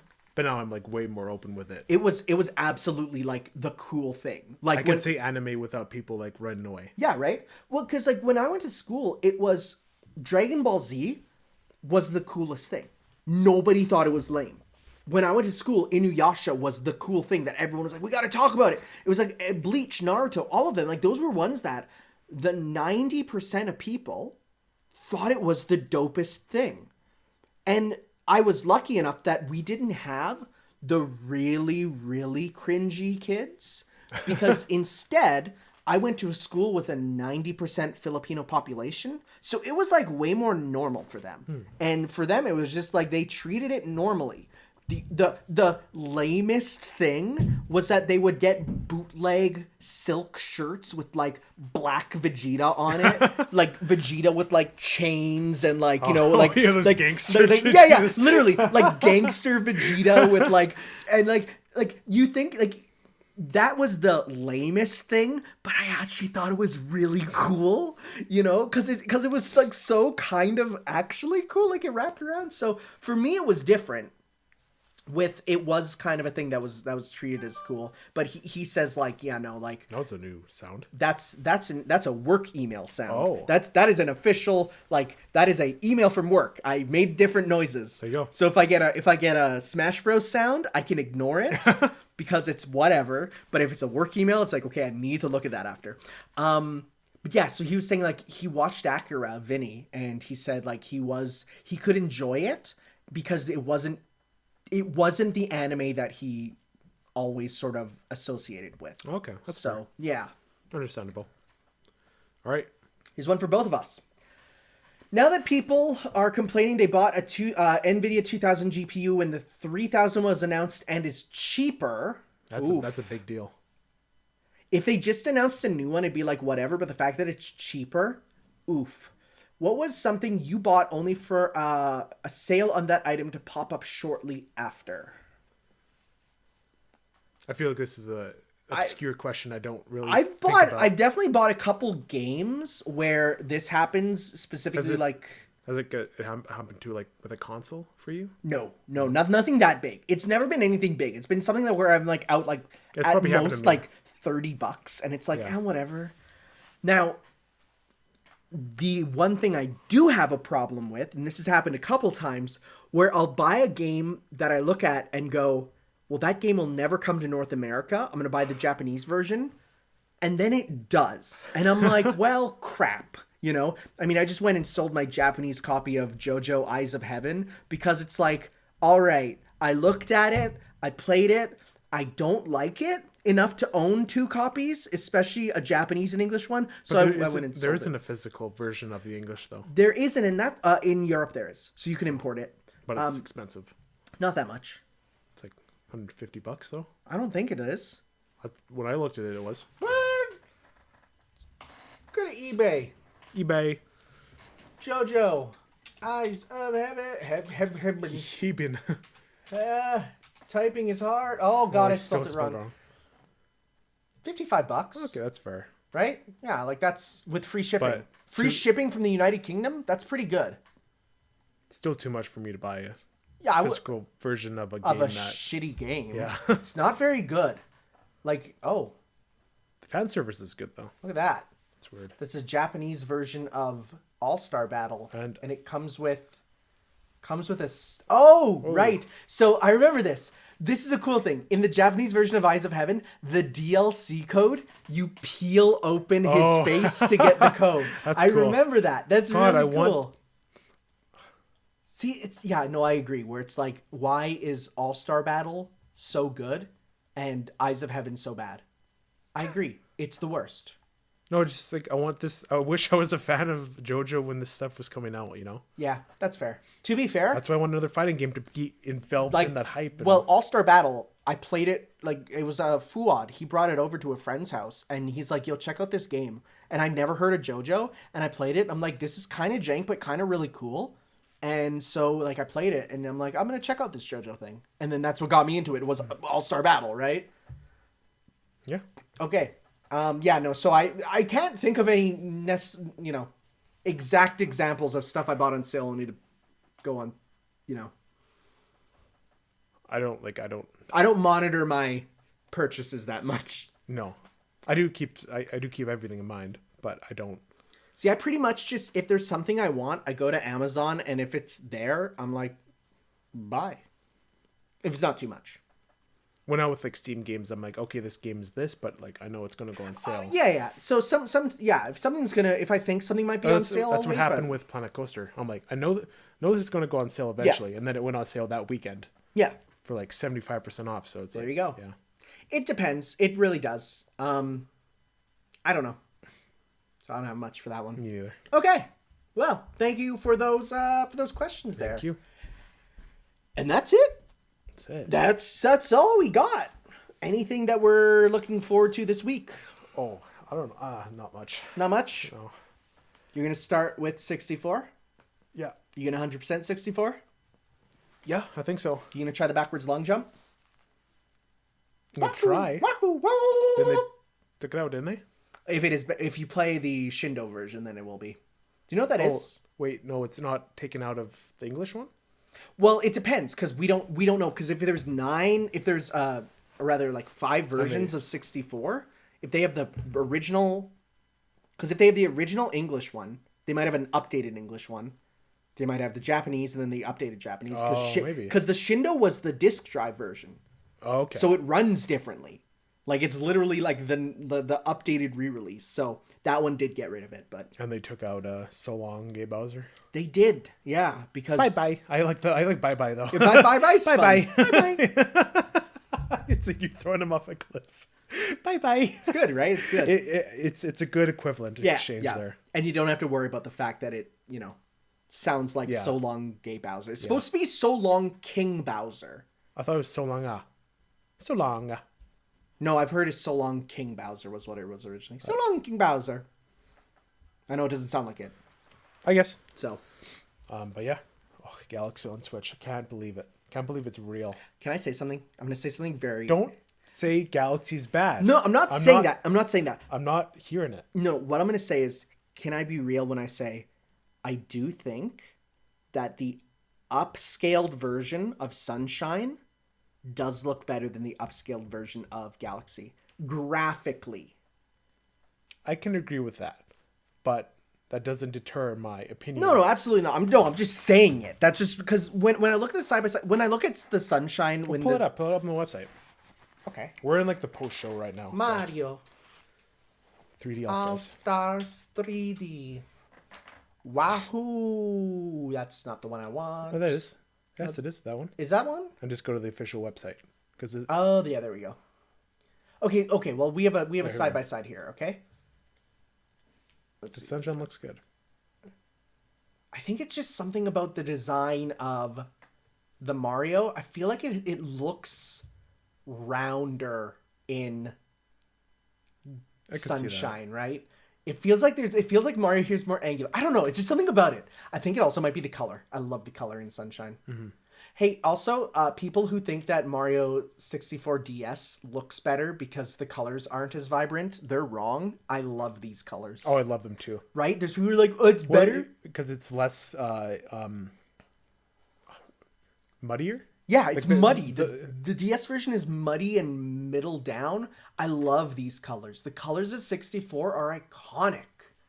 I just felt DS was a bit messy.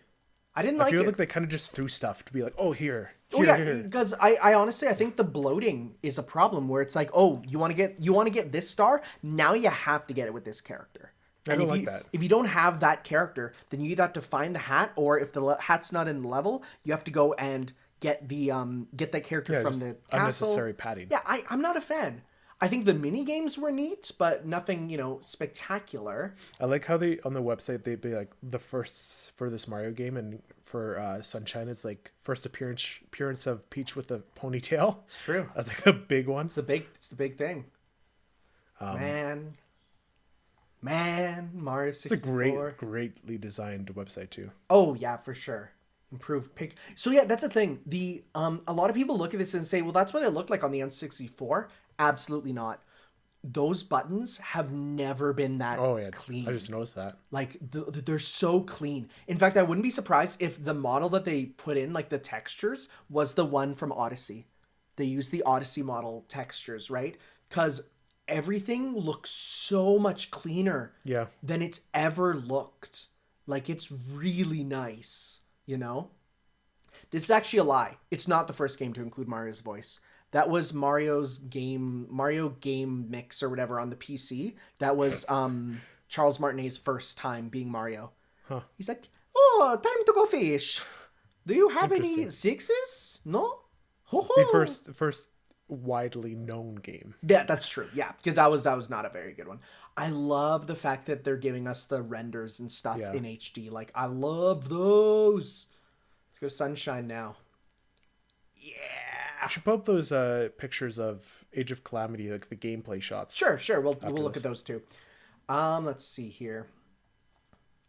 There's gonna be kids who are gonna legit not know that Shadow Mario is Bowser Jr. Whoa! Wow! Anyone listening to this will know. You just spoiled like a kid's dream. No, that's a lie because of Bowser Jr.'s Final Smash.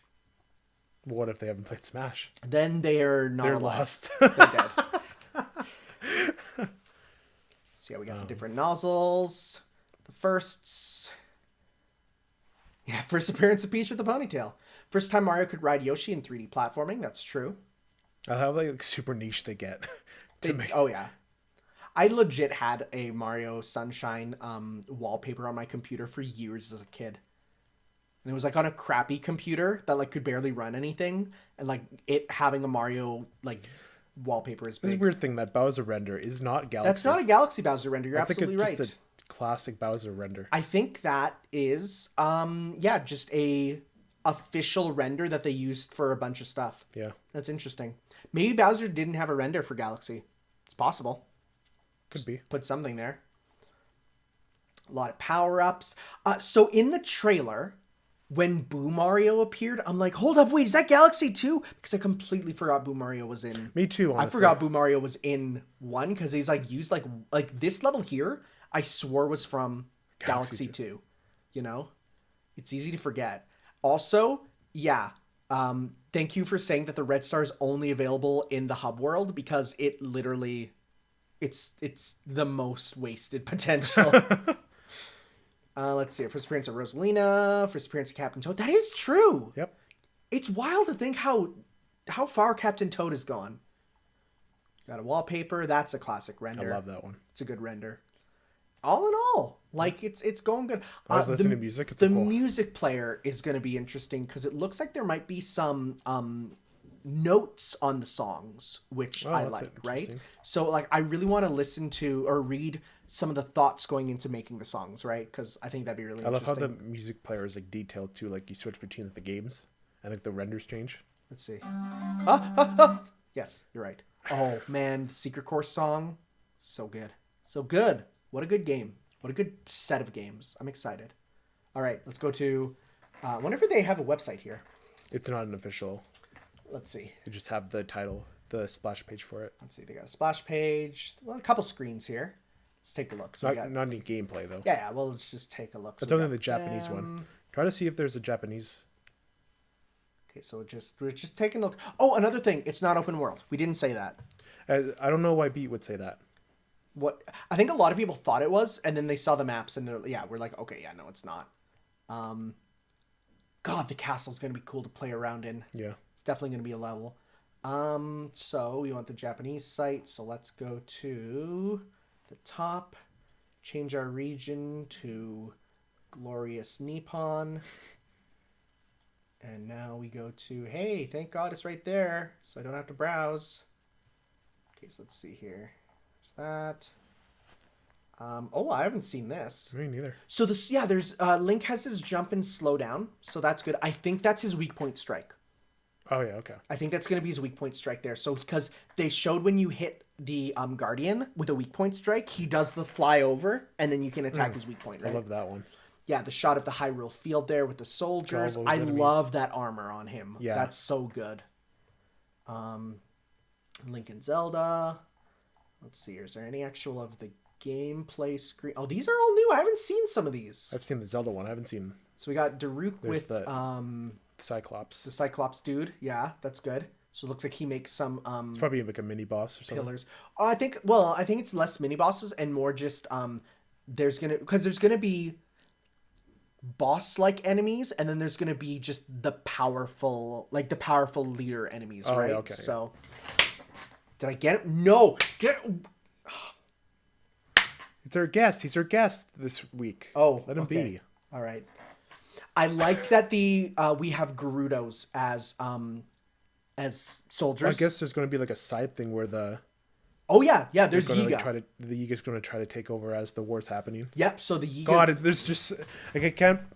This game simply existing is rad. Is rad for just Zelda in general. Yeah. Like for how much sure. like they're expanding the story. Yeah. And how like someone mentioned that Breath of the Wild's getting a trilogy before Metroid Prime 4. Oh man. Oh rip. Yeah.